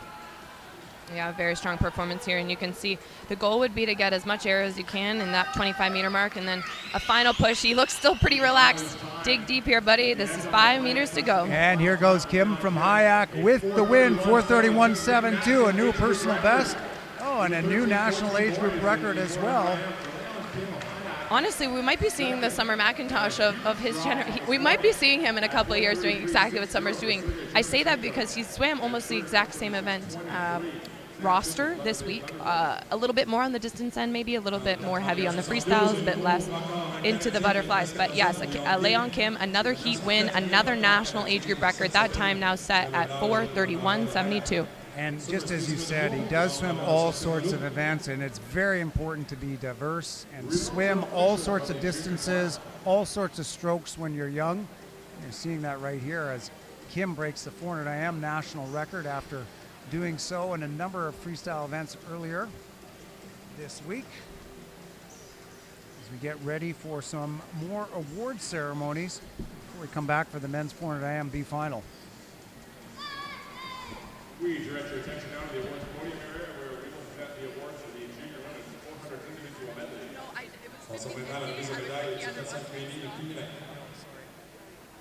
To present the awards, please welcome the Director of Operations and Sport Development for Swimming Canada, Suzanne Collins. La remise de médailles sera effectuée par Suzanne Collins, directrice de l'opération développement du sport en natation Canada. Your junior medalist, bronze medalist, La médaille de bronze, the PN Canada Barracudas, Julie Brousseau.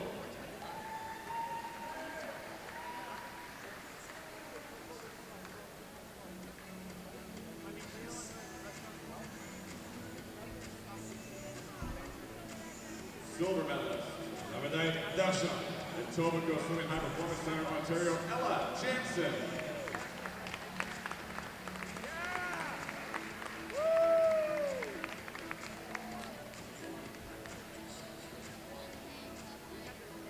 Gold medalist, la médaille d'or, international junior champion, Summer McIntosh.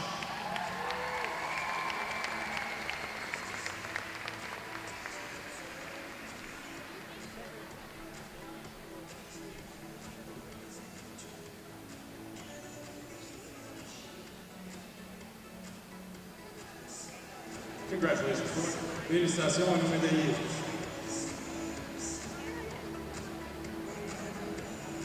We'll now present the awards for the women's 400 individual medley. Passons maintenant à la remise de médaille du 400 QNI féminin. Your bronze medalist, La médaille de bronze, from the Markham Aquatic Club, Mabel Zavros.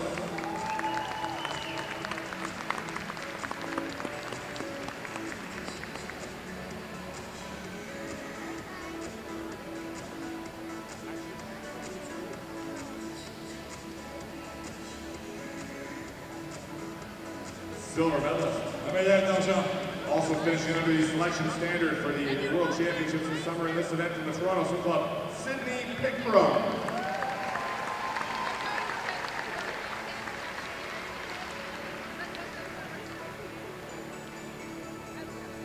Gold medalist, la médaille d'or, national champion with a new national age group record, Canadian record, world junior record, and world record in the 400 individual medley, Summer McIntosh.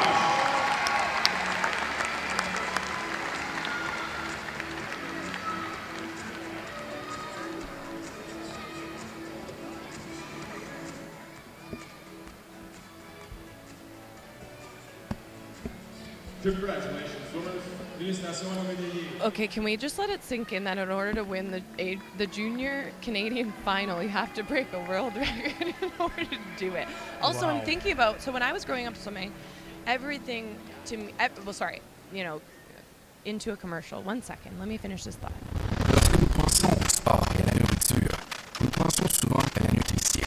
Mais c'est plus que ça. C'est notre façon de nous connecter avec nos proches après nos déplacements. De nous entraîner de nombreuses heures pour devenir meilleurs. Notre façon de montrer à une personne que nous nous souvenons d'elle et prendre soin de nous. C'est plus que de la simple nourriture.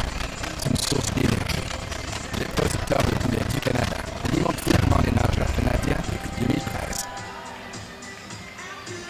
We go back to the pool for Okay, we're back to the pool here for the B final of the men's 400 IM. What I quickly wanted to touch on was that everything to me was trying to get close to those national age group record marks, and now I'm thinking the 15 to 17 female category is going to forever be these standards that at one point Will be tough. Will be tough. were world records. It's just so hard to sink in. It's so hard. And we have had that before. If you remember Allison Higson from way back in the day, she did break the world record in the 200-meter breaststroke. She was still an age grouper, but like all records, they are meant to be broken. And you saw Brent Hayden here the other day in anticipation of his record being broken. It's great to have them, and we want to see them stick around for a bit, but all records do eventually get broken, and I'm sure that one will eventually, but I don't think it will happen very quickly. other than by Summer McIntosh, because Right. she still has A one full more year. year in that age category. Right. So everyone, to provide some context, and honestly, one of my questions for after her race was going to ask about her getting her driving license, but it seemed so irrelevant in that moment because she just broke a world record. But my thoughts were, putting that context into the fact that she is still at the age, she's 16 years old, so she's still learning to drive. She's going to high school. She's living her life right now as a teen and breaking barriers that have never been done in this sport. It's just a lot to try to ration, but we're back to the pool right now. Butterfly's done here in this B final. So far, our leader at the moment, it is Peter Huang in lane number 5. A really solid second 50 there, 31.59. And there we go. Inside this first 100 meters, we've got Huang out in front.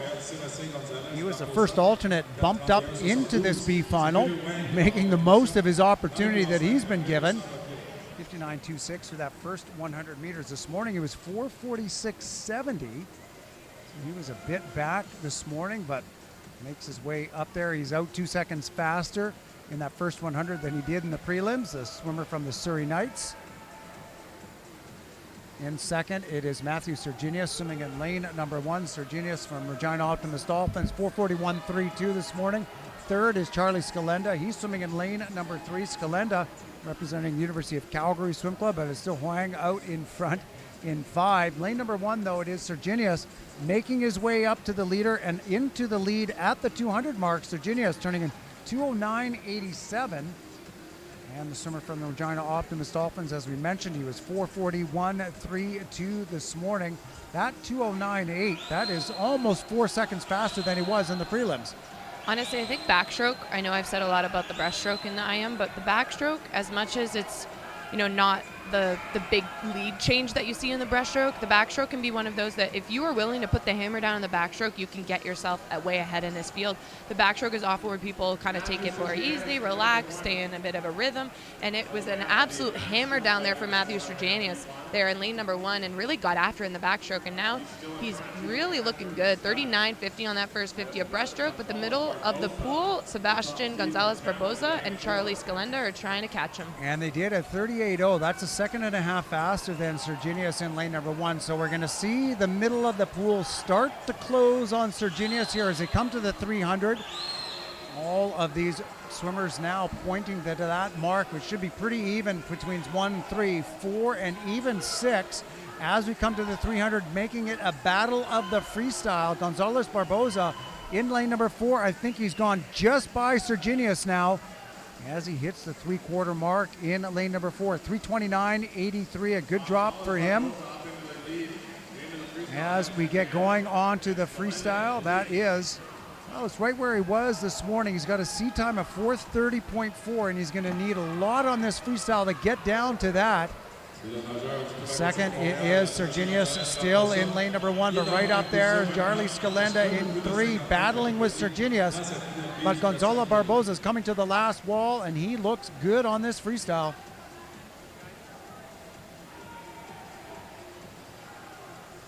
Yeah, solid swimming and freestyle here for sure, trying to get his hand on the wall here in this B final.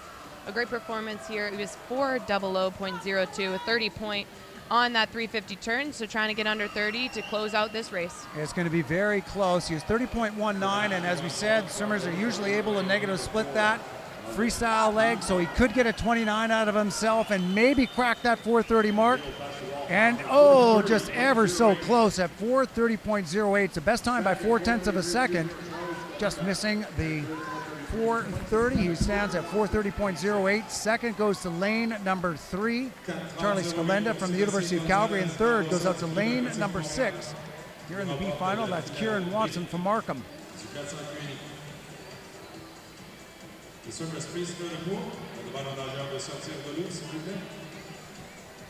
Yeah, you can tell he's visibly either visibly hurting or visibly disappointed, but it's always a little tricky when you're right on those. Summer's actually mentioned, even on the races where she's breaking these world junior records and world records, that it's all about, she wants to crack the 2:05. She just wanted to be 2:04 because it sounds a little bit better in breaking those barriers.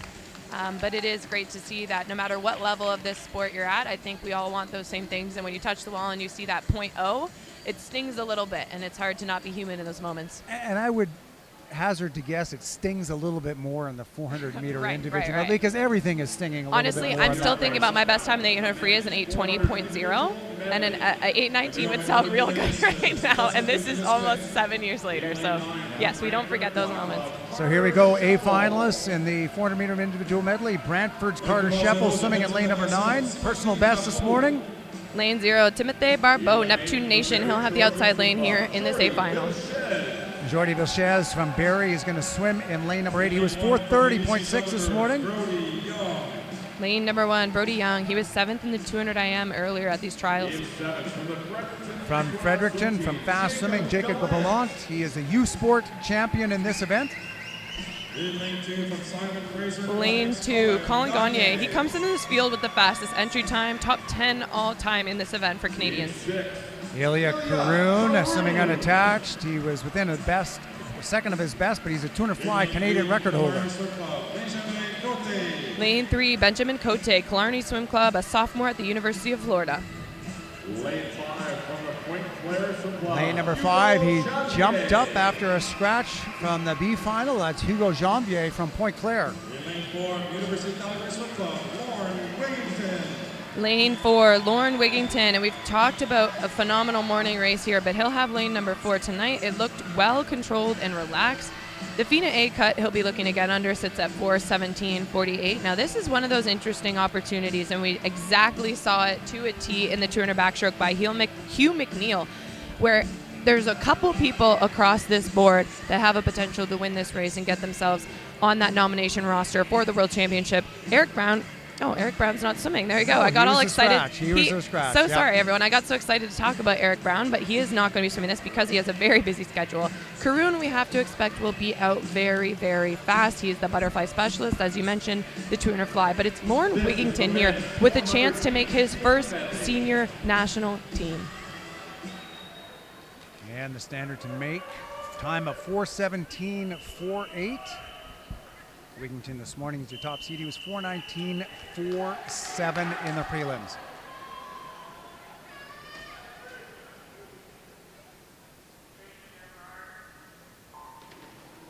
And here we go. So without Brown, really the swimmer that looks to have the closest shot of getting it down to that 4:17.4 is Wigington. He was 4:19 this morning. He was 5th in this event at the Junior Pan Pacific Championships last year, and he's been having a great meet here at the Canadian Trials this week.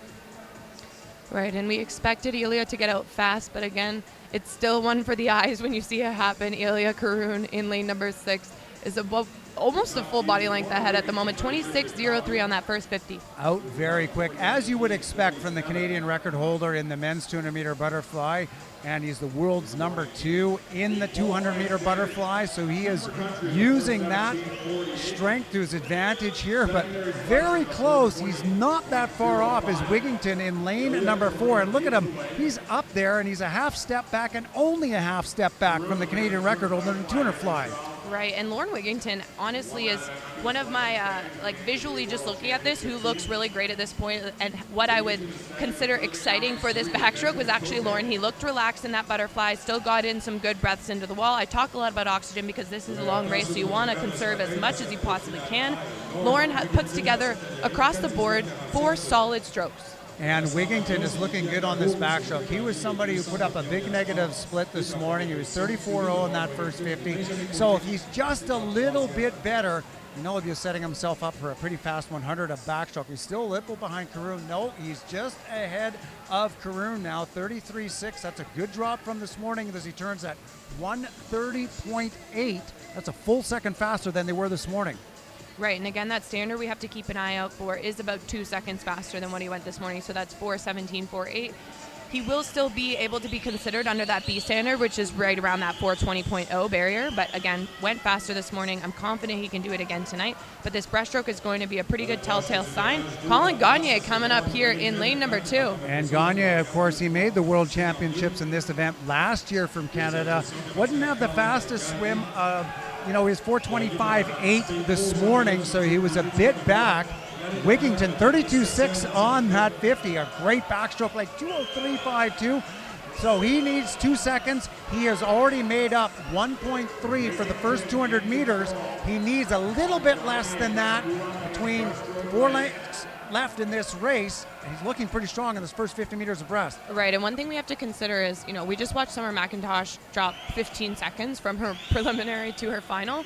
Now, not everyone has that type of luxury, but there is a difference between those that go out hard in the morning, are trying their 100% and putting it all into it, or those that leave a little bit in the tank to race here tonight. And it looks like Gagne must have left a little bit in the tank to try to give Lauren Wigginton a run for his money to get on this national team. And he sure is. He's not that far behind Wigginton with a little bit more than 15 meters of breaststroke. Wigginton split really good at 36.5. That was a good 50 meters of breaststroke for Lauren Wigginton, but he is stretching it out now as he comes to the 300 wall. Let's see where he's at. It turns in at 3:16.7. This is looking really good for Wigginton. He needs a 1:00.06 on this last 100 meters of freestyle to get under that cut. You saw him take a quick look at the board. I think he knows where he is. Right, and so many people, it's so hard to put into context what they're feeling in this moment, but one thing I will say is you can feel in your bones if you're having a good race and if you're not, and if it feels on and you feel good, and this is where you drop the hammer and put everything into it. A 50 to go right now for Lauren Wigginton. And 3:46.9, a 30.1. He's going to be sub 30 on this last 50, but Gagne is right there with them. He wants this cut as well. He only needs a 29.2 on this last 50. We could have two men under the standard. It has been absolutely forever since Canada has qualified two men for the Worlds. And this event, the 400 IM, and Lauren Wigginton is having a heck of a race. What a race for Wigginton in lane number 4. 4:16.14 and 4:17.44 for Gagne. They both made that standard. It's the first ever senior national team for Lauren Wigginton, and Gagne is going back to the Worlds with his 400 IM here tonight at 4:17.44. We just watched a world record, so I can't say I'm speechless again, but I truly have not seen two men under the FINA A cut, especially in this event. This is so exciting. This is thrilling going into the Tokyo Olympic year. The Paris Olympic year. I'm still back in Tokyo. The Paris Olympic year. Two swimmers under the FINA selection standard. That means two swimmers will get to go swim this at World Championships.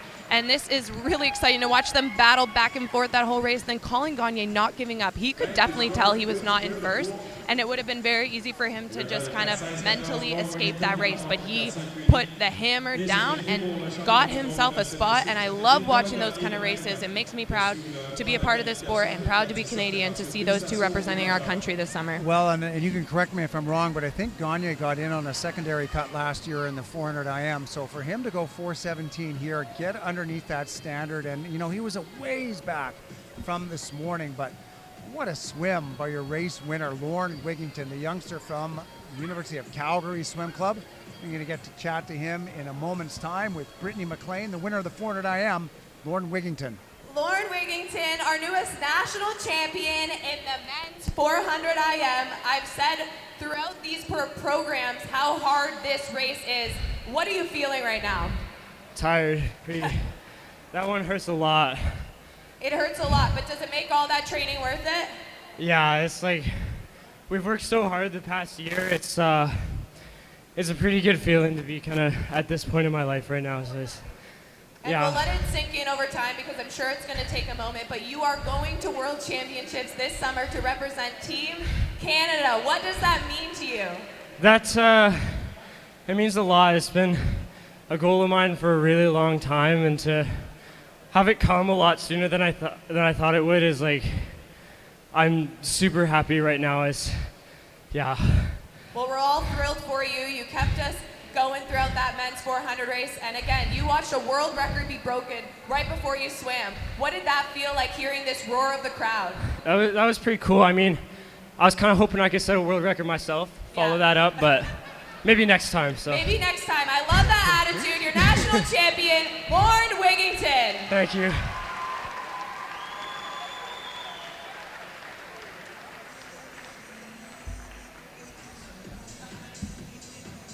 Well, a great swim by Wigginton in that 400-meter individual medley race.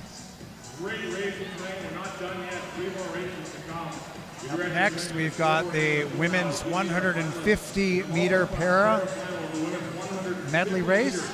Individual medley.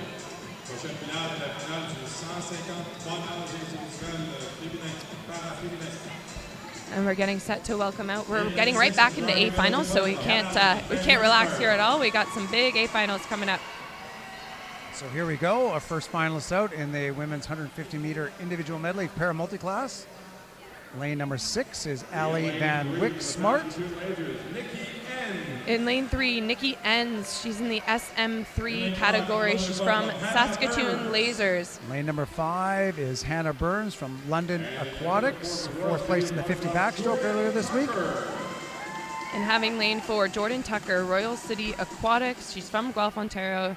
She made her first para-national team last summer, placing 6th in this very event at the World Para Championships. It's going to be a good race in here. It was a very exciting race this morning.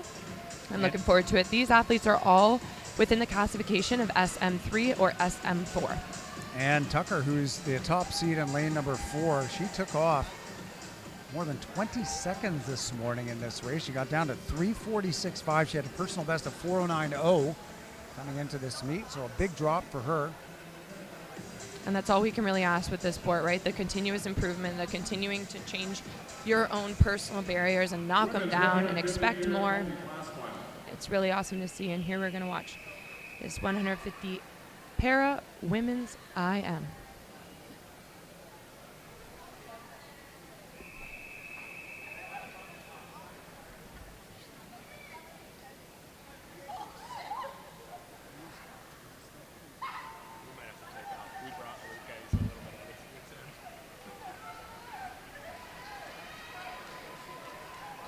And I think important to note, in para swimming, they're ranked on a points system, which takes into account the swimmer's classification and how far off the world record for that classification they were, to which a point calculation total will come into play, and then that's used to rank the swimmers.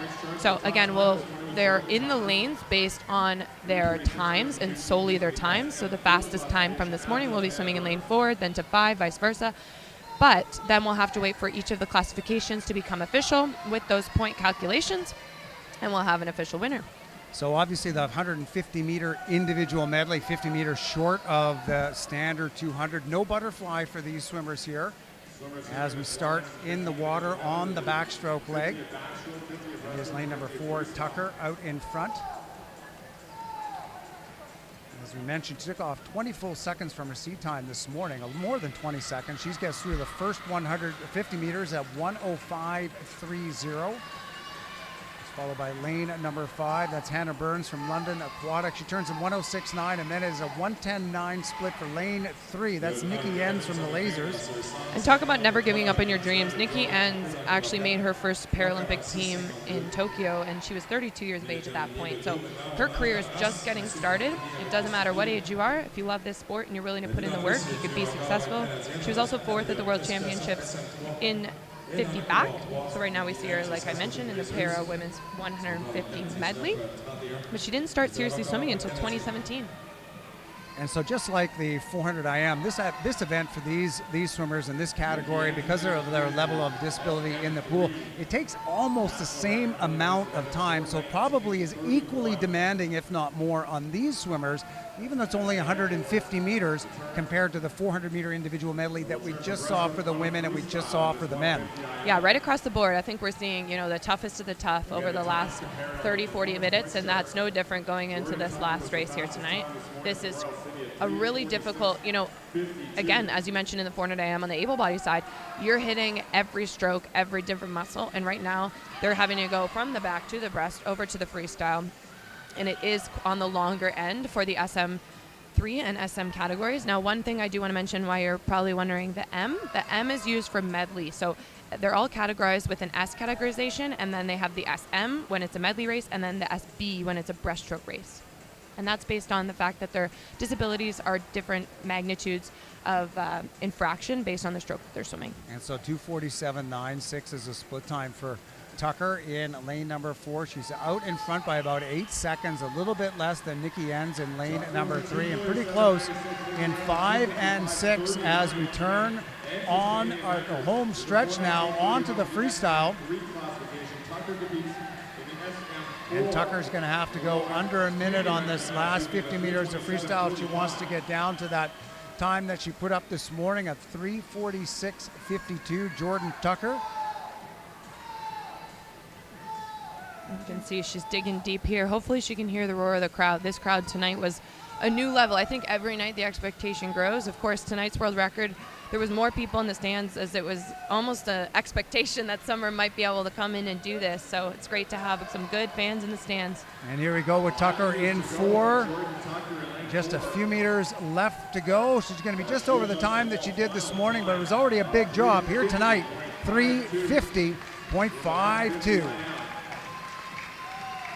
And it looks like we've got Hannah Burns in lane number 5, London Aquatic Club. She's going to be coming in next. She's just about to the flag, so just 5 meters left to go. And Hannah Burns in lane number 5. 4:15.51 this morning and a 4:16.43, so right there as well. And here comes into the wall third, lane number 3. This is Nikki Enns from the Saskatoon Lasers. And Enns almost 2 seconds better than this morning, 4:27.73. Allie Van Wixmark closing it out there, 4:32.83. That's a good 13 seconds drop than she was this morning, and the crowd is going wild over here, so we love to see it. Good drop by these swimmers and a nice drop out of lane number 6. As we said, that was 13 seconds for Allie Van Wixmark. Times are official. They will be ranked on the performance points chart. All right, those times are now official, so we're going to wait to see the final ranking, but some great performances there in that para women's 150 medley. So up next, we do have we're going to chat first, I think, with Jordan Tucker. Jordan Tucker is coming up. And Tucker was first to the wall here in the 150 IM. As we mentioned, she had a good drop this morning at 3:46, and here tonight, still first to the wall and at 3:50.52. We're going to get a chance to talk to her with Brittany McLean in just a moment. Jordan Tucker, 2 solid performances. This morning was a massive lifetime best for you. How did that race here tonight feel? It felt amazing. Oh, that is so awesome to hear. We love that energy. Could you hear this crowd cheering you on? Yeah. Awesome. And last summer, you got a chance to be on your first senior national team. Did that bring more confidence into your racing here tonight? It really did. It really did. Well, we'll be rooting for you this summer. Wherever you end up competing, you have a whole new fan base here in Toronto, so congratulations. Thank you.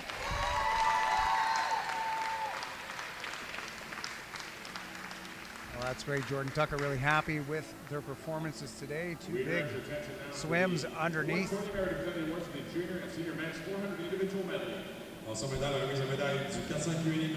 On to awards for the men's 400 IM. To present the awards, the Director of Operations and Sport Development for Swimming Canada, Suzanne Collins. La remise des médailles sera effectuée par Suzanne Collins, directrice des opérations et du développement du sport en natation Canada.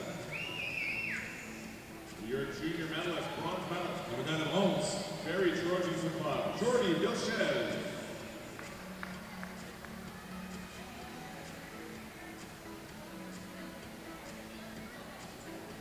Silver medalist. La médaille d'argent.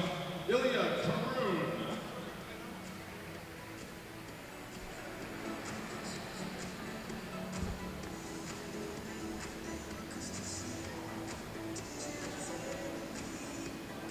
Gold medalist. La médaille d'or. National Junior Champion, University of Calgary, Lauren Wigington.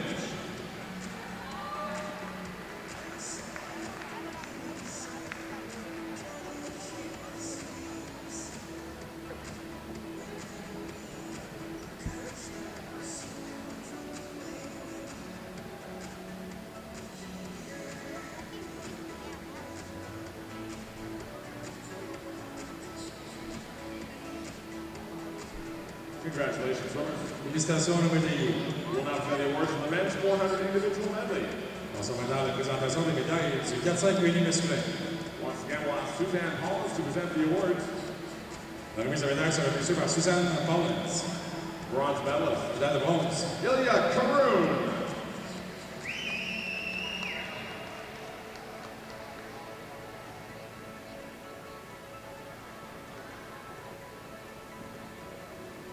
Silver medalist. La médaille d'argent. And under the selection standard in the 400 individual medley from Simon Fraser Aquatics, Colin Gagne.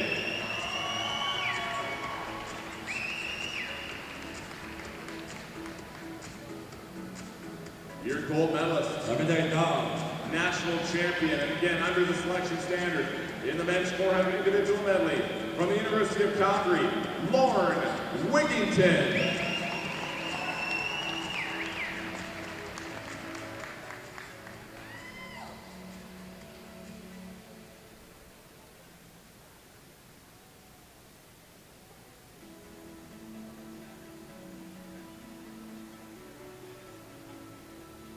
Congratulations, Lauren. Félicitations à nos médaillés.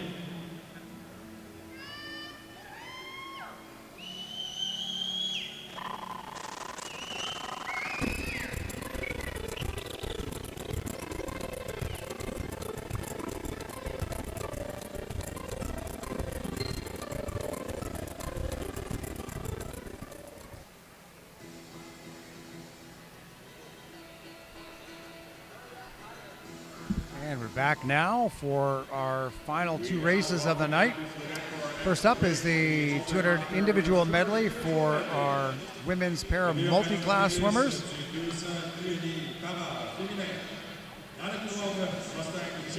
Swimming in lane number 9 is Miriam Soliman from the Mustangs. She was 4th in the 50-meter butterfly the other day. Dee Kisser will have lane number 0. She's from Delta, BC. She's a vlogger extraordinaire, now trains in Quebec. CNBO, Danielle Doris is swimming in lane number 8. She won the 50-meter butterfly. Tess Rootliff, the world para champion in the SB7 category breaststroke. 100 breast. Aqua Aces in lane number 7. That's Katerina Roxon. She picked up a bronze medal earlier this week in the 50-meter breaststroke. Lane 2, Mary Jib, 16 years of age from Muskoka Aquatic Club. Justine Moyer from Velox Natation will swim in lane number 6. She was 4th in both the 100 butterfly and breaststroke.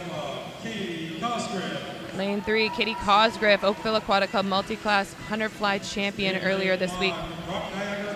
And lane 5, Emma Van Dyck from Brock Niagara, silver medalist in the 200-meter freestyle. And in lane number 4, Angela Marina. She was the 200 free multi-class champion here at these trials. We've seen these swimmers race quite a bit night after night. This is day 5. It takes kind of that next level of gear, and we've seen Summer pull it off, and a lot of these athletes have come here to perform as well. Also a really fun close race that happened in the prelims between Marina Van Dyck and Cosgriff, which is awesome to see. Hopefully we see that again tonight, and this crowd gets a little bit behind them before they filter out to end our evening. Yeah, it's always exciting when those races are tight and close, and this one could be one just like that. It was less than a second separating first and second. Cosgrove, who was seated 3rd, was right there as well, just a couple tenths back as we get ready to start the women's 200-meter individual medley for a pair of multi-class swimmers. And off we go. We saw 2:39.17 by lane number 4. Angela Marina, and out quickly though off of that butterfly, Cosgrove in lane number 3 from Oakville. She was 2:40.5, so she was 1.4 seconds back. She's taking it out very strong here on the butterfly, challenging Marina. Yeah, Cosgrove looking good. She's been strong across the fly races here so far at these trials, so not too surprising, but Marina always trying to dig a little deeper here going into these walls, and it looks to be Marina 32.09 at the 50. So a good split by Marina. Second is Katie Cosgrove. She's 2 tenths back in lane number 3. Then they're followed by Justine Mourier in lane number 6 as they get going. They're just about halfway through the backstroke. Cosgrove taking back that lead, but Marina right there as well, and she's starting to move up now as they come to the end of this first 100. It's very close in the middle of the pool. Cosgrove in 3 and Marina in 4. Right, and again, we can't really tell who will be our winner until after classification, but having some incredible races so far. Here we've seen Kat Roxon quite a bit. We've seen Tess Routliffe, and she is one of the IMers and silver medalist. She actually won it in Rio at the Paralympic Games. So Tess Routliffe has lane number 1 coming in from the backstroke into the breaststroke shortly, but she is the silver medalist at the Rio Paralympic Games for the SM 200 IM. And just as you said, the final standings could change completely once we factor in the different categories that our swimmers are swimming in, the point system that is used for each of them. But right now, based off on time, we do have a great race in 3, 4, and 5. Cosgrove, Marina, and here comes lane number 5, Emma Van Dyck, having a great breaststroke leg here in the third 50 of our 200 IM. Yeah, and like I said this morning, it was a close race between the three of them, and it looks like it's going to be a great closing finish between all three swimmers in the middle of the pool. Let's cheer them on and get them going for this final 50. Just a little bit more than 5 cents separate these three swimmers in the middle of the pool, so it is coming down, as you predicted, Brittany, to the freestyle. And Marina having a good first 25 meters of a freestyle for Brantford in lane number 4, but Van Dyck is right there, not giving up, and neither is Katie Cosgrove in lane number 3. What a race we've got between 3, 4, and 5 as we come to the finish. A slight advantage now for Marina in lane number 4. She's just a half body length up as she comes to the wall. She's going to hit it first, 2:37.89, an improvement from this morning. Hit the wall first in the 200 IM. Second goes to lane number 5. That's Emma Van Dyck from Brock, Niagara. Good drop for her at 2:38.73. And then third at 2:39.04, Katie Cosgrove. Second and a half faster than this morning. Right, so all of them dropping time from this morning, which is an amazing feat here. And we're cheering these swimmers on. Dee Doris and Tess Routliffe coming into the finish. And a good drop for Routliffe. That's 2 seconds faster than she was this morning, so that will score well for her. And Doris in lane number 8, she took a couple seconds off of her seed time as well. Still 2 swimmers coming in to finish in lane number 0 and lane number 9. That's Dee Kisser from the University of Laval in 0, and in lane number 9 from the Mustangs, Marianne Soliman. The two of them were both 3:54. It was 3:54.0 for Kisser in 0, 3:54.3 for Soliman in 9, and that's another close finish on the 2 outside lanes. Looks like it's going to be Dee Kisser from Laval in lane 0, getting to the wall ahead in a time of 3:53.22.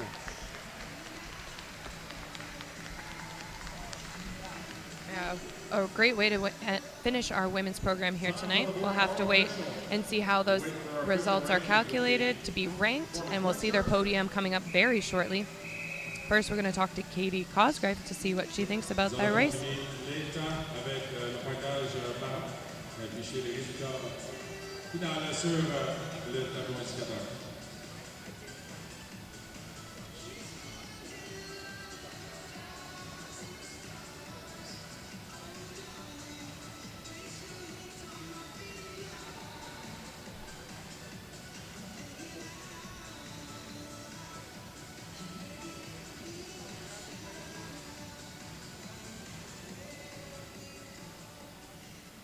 Katie Cosgrove, bronze here tonight. We've seen you stand atop this podium a few times already this week. How does it feel here to be racing and to get to compete against some of the best in the world?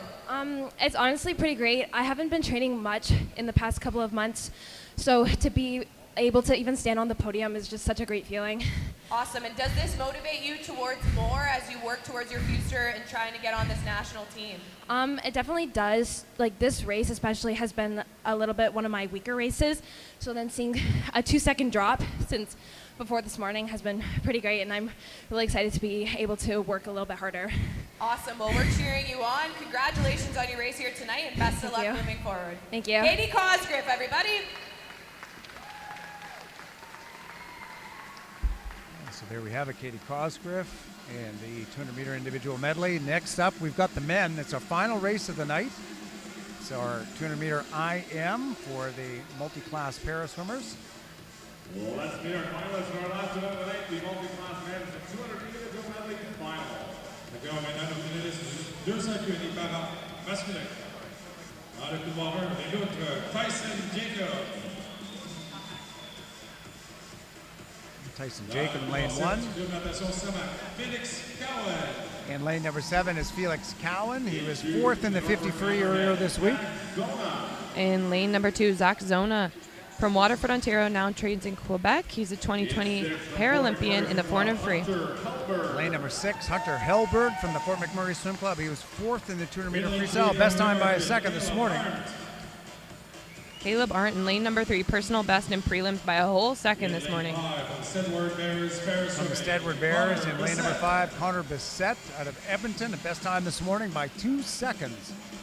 And in fourth for the Ravensong Aquatic Club, In lane number 4, Nicholas Bennett. He will have the middle lane after a great prelim effort, only a second over his entry time this morning, which is solid. Bennett is also the 2022 Para World silver medalist in the S14 200 IM, so this is one of his big races. So awesome to get to watch him here to close out our evening. So getting ready for a final race of the night.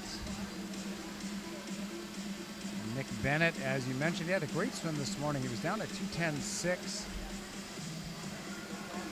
Pretty strong showing in the middle of the pool. Qualified by time, a few seconds ahead of the rest of the field. And for this race, we have everyone from an SM5, that's Tyson Jacob in 1, through to an SM14, so that's Nick Bennett and Connor Bissett. That'll have the middle of the pool. So I'll definitely have to keep an eye on the calculations after the fact, but Nick Bennett, a solid swim there.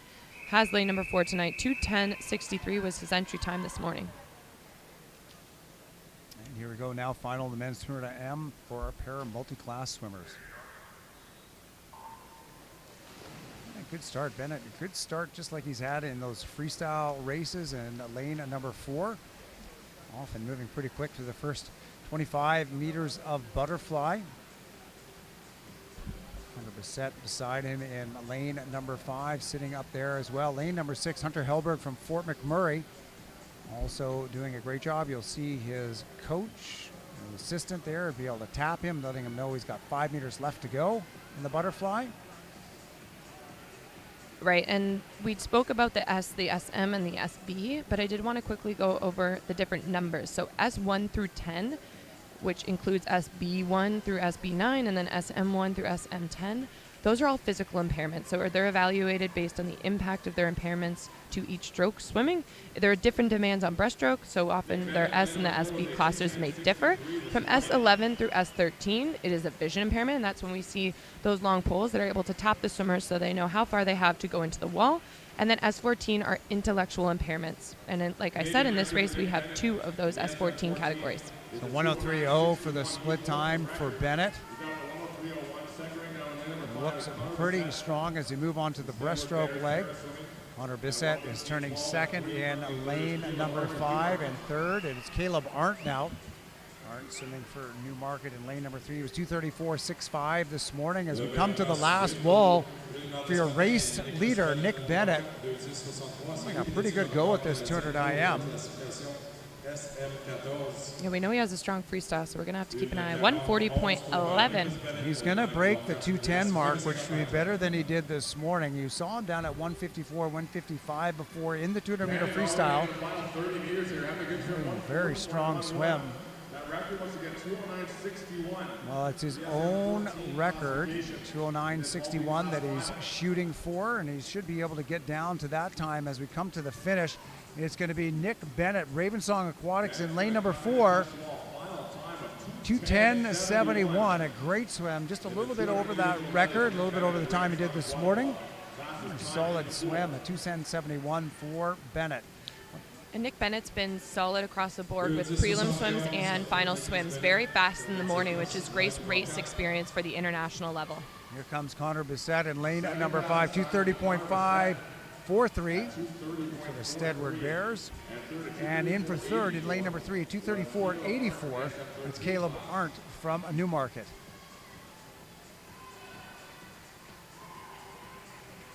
Some very good swims here in our final event of the night of day number 5.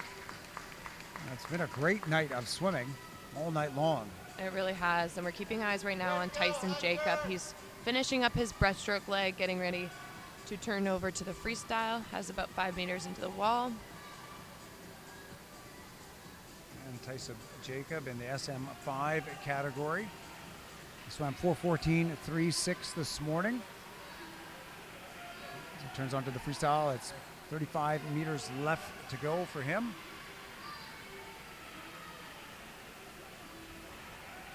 Representing the Les Luttes Aquatic Club. 4:14.36, as you mentioned. He turned there around 3:08, which means he just has to get around that 1 minute barrier, and he'll have a good drop from this morning. So here we go with less now than 15 meters as he goes by the yellow markers on the lane ropes. Tyson Jacob from Les Luttes, 4:14.36 this morning in the prelims, and we'll see what he gets out of himself here tonight. As he comes into the finish, it is Jacob in lane number 1, 4:00.92. How about that? A 13-plus second drop from this morning. A new Canadian record. A new Canadian record. What a way to finish off the night with a Canadian record. He looks happy about that too. That's awesome to watch. To close our night with a Canadian record. We're getting used to this. It's a rhythm. We're getting Canadian records following like none other. This is where the sport's at, and it's thrilling to be able to witness it. 4:00.92, new Canadian record there for Tyson Jacob in the SM5 category. And a great swim. And like Brittany said, a great way to finish off the night. We're getting a chance to talk to Zach Zona now with Brittany McLean. Zach Zona, we've seen you swim multiple events this week. I want to know, since we're ending the night off, I want to have some fun. What's your favorite race to swim? It's definitely the 400 at the moment. 400 free at the moment. Okay, great to know. I also read that your guilty pleasure is pizza. Are you looking forward to a good pizza after this competition? Oh, absolutely. Maybe more than one. Maybe more than one. Awesome. Well, did you hear the crowd here tonight to close out this night? Yeah, it was a great crowd, as it always is here at TPASC. Lots of great Awesome. fans up here, Well, so thank you to everybody. Perfect. Well, they're cheering for you. We're incredibly proud. Congrats on your performances this week, and best of luck throughout the summer. Thank you. Zach Zona, everybody. And so now we have the presentations for the para 150 and 200 meter individual medley. Men's and women's finals here tonight. All set to present the awards. We once again welcome the Director of Operations from Swimming Canada, Suzanne Collins. Passons maintenant à la remise de médaille du 150 3 nages individuels et les 200 QNI par masculin et féminin. Pour la remise de médaille, c'est par Suzanne Collins, directrice des opérations et développement du sport à Natation Canada. In the women's 150 meter individual medley multi-class, bronze medalist on the Red Bones Variety Village Aquatic Club, Ali Van Wicksmart.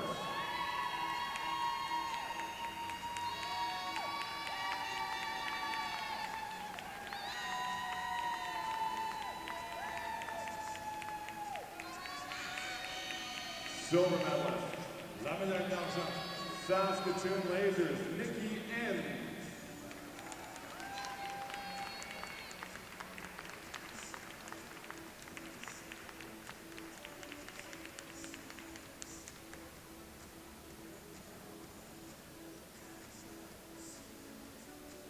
Gold medalist, la médaille d'or, national champion from Royal City Aquatics, Jordan Tucker.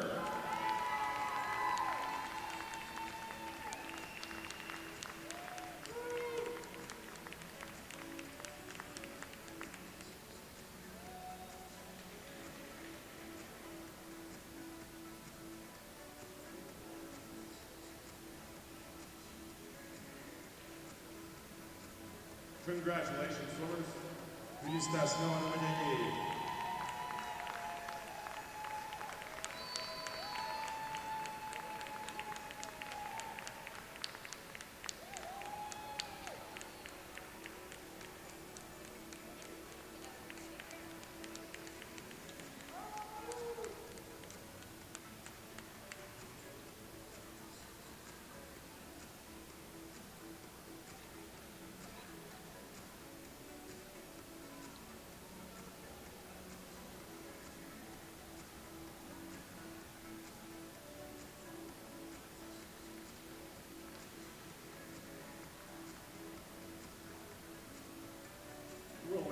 Suzanne Collins, the Director of Operations and Sport Development at Swimming Canada, to present the awards for the women's multi-class 200 individual medley. Passons maintenant à la remise de médaille du 200 curie para-féminin. Les médailles sont présentées par Suzanne Collins, directrice des opérations et développement du sport à Natation Canada. Bronze medalist. La médaille de bronze. Oakville Aquatic Club, Katie Cosgrove.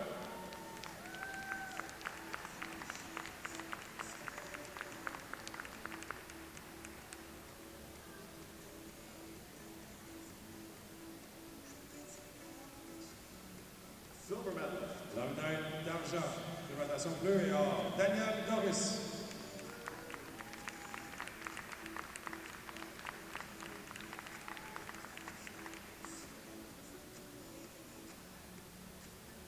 Gold medalist and national champion.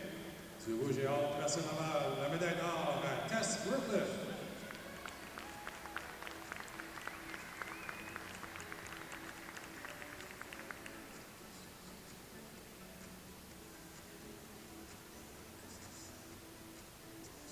Congratulations, swimmers. Félicitations à nos médaillés.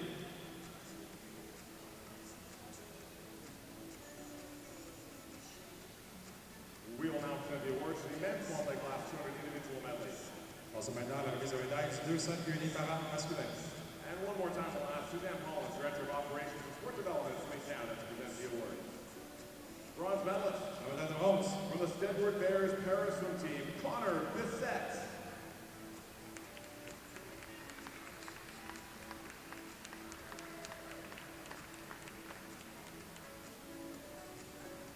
Silver medalist. La médaille d'argent. From the Norfolk Hammerheads Aquatic Club, Zach Zona.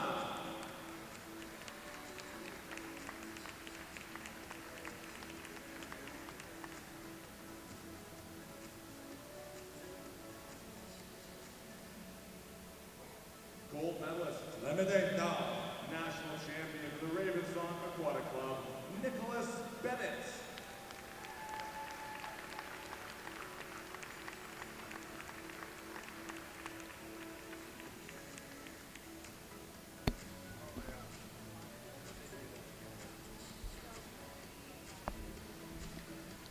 Well, Brittany, another great night of swimming. Some obvious, fantastic swims, but also a few new faces that are getting themselves on the senior national team, which is always very exciting to see. Right, and before we get to our selection for the performance of the day, we do want to give special shout outs to Lauren Wigington and Hugh McNeil, first ever times on that senior national team. Those are swimmers that are progressing from the junior level to the senior national level, and it was exceptional to watch. We love to see new barriers broken, and of course them putting themselves into a good opportunity to get experience as they get ready to try to qualify for the Paris Games. But, of course, when we come to the bell performance of the day, I think that, and you think that there can really be only one. There can be only one, and Brittany, who is it tonight? It will be our new world record holder in the 400 IM, Summer McIntosh. It's taken, a really high standard to get to our performance of the day, but tonight it has to be that. It was an exceptional race from start to finish, a true performer. This is a once-in-a-generation type talent, and we're able to watch it unfold in front of our eyes. It was an exciting race to watch. The crowd was getting behind it. A perfectly swum performance there from McIntosh, and the best part is she'll probably be able to keep getting faster. Well, I was speechless after that 400 freestyle, and I'm near speechless after this 400-meter individual medley. Just as you said, Brittany, some amazing performances, and she knows just as well. She has a few things that she needs to work on, which is fantastic because sky is the limit for this young lady. So thanks for joining us here at the Bell Canadian Swimming Trials. For Brittany McLean, I'm Jason Pratt, saying goodbye for tonight. Back here tomorrow morning for 9:30 start, Day 6 preliminaries.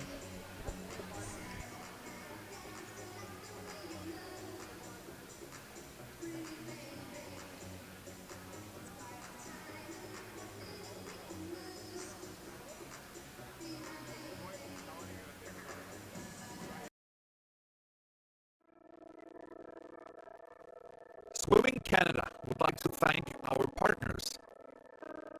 Natation Canada tient à remercier ses partenaires. The Government of Canada. Le gouvernement du Canada.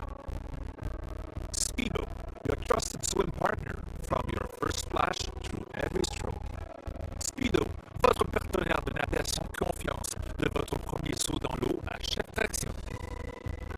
All Tides, proud to support Canadian swimming. All Tides, fier de soutenir la natation canadienne. Marriott Bonvoy, 30 hotel brands, endless experiences, official hotel sponsor of Swimming Canada. Marriott Bonvoy, 30 marques d'hôtel,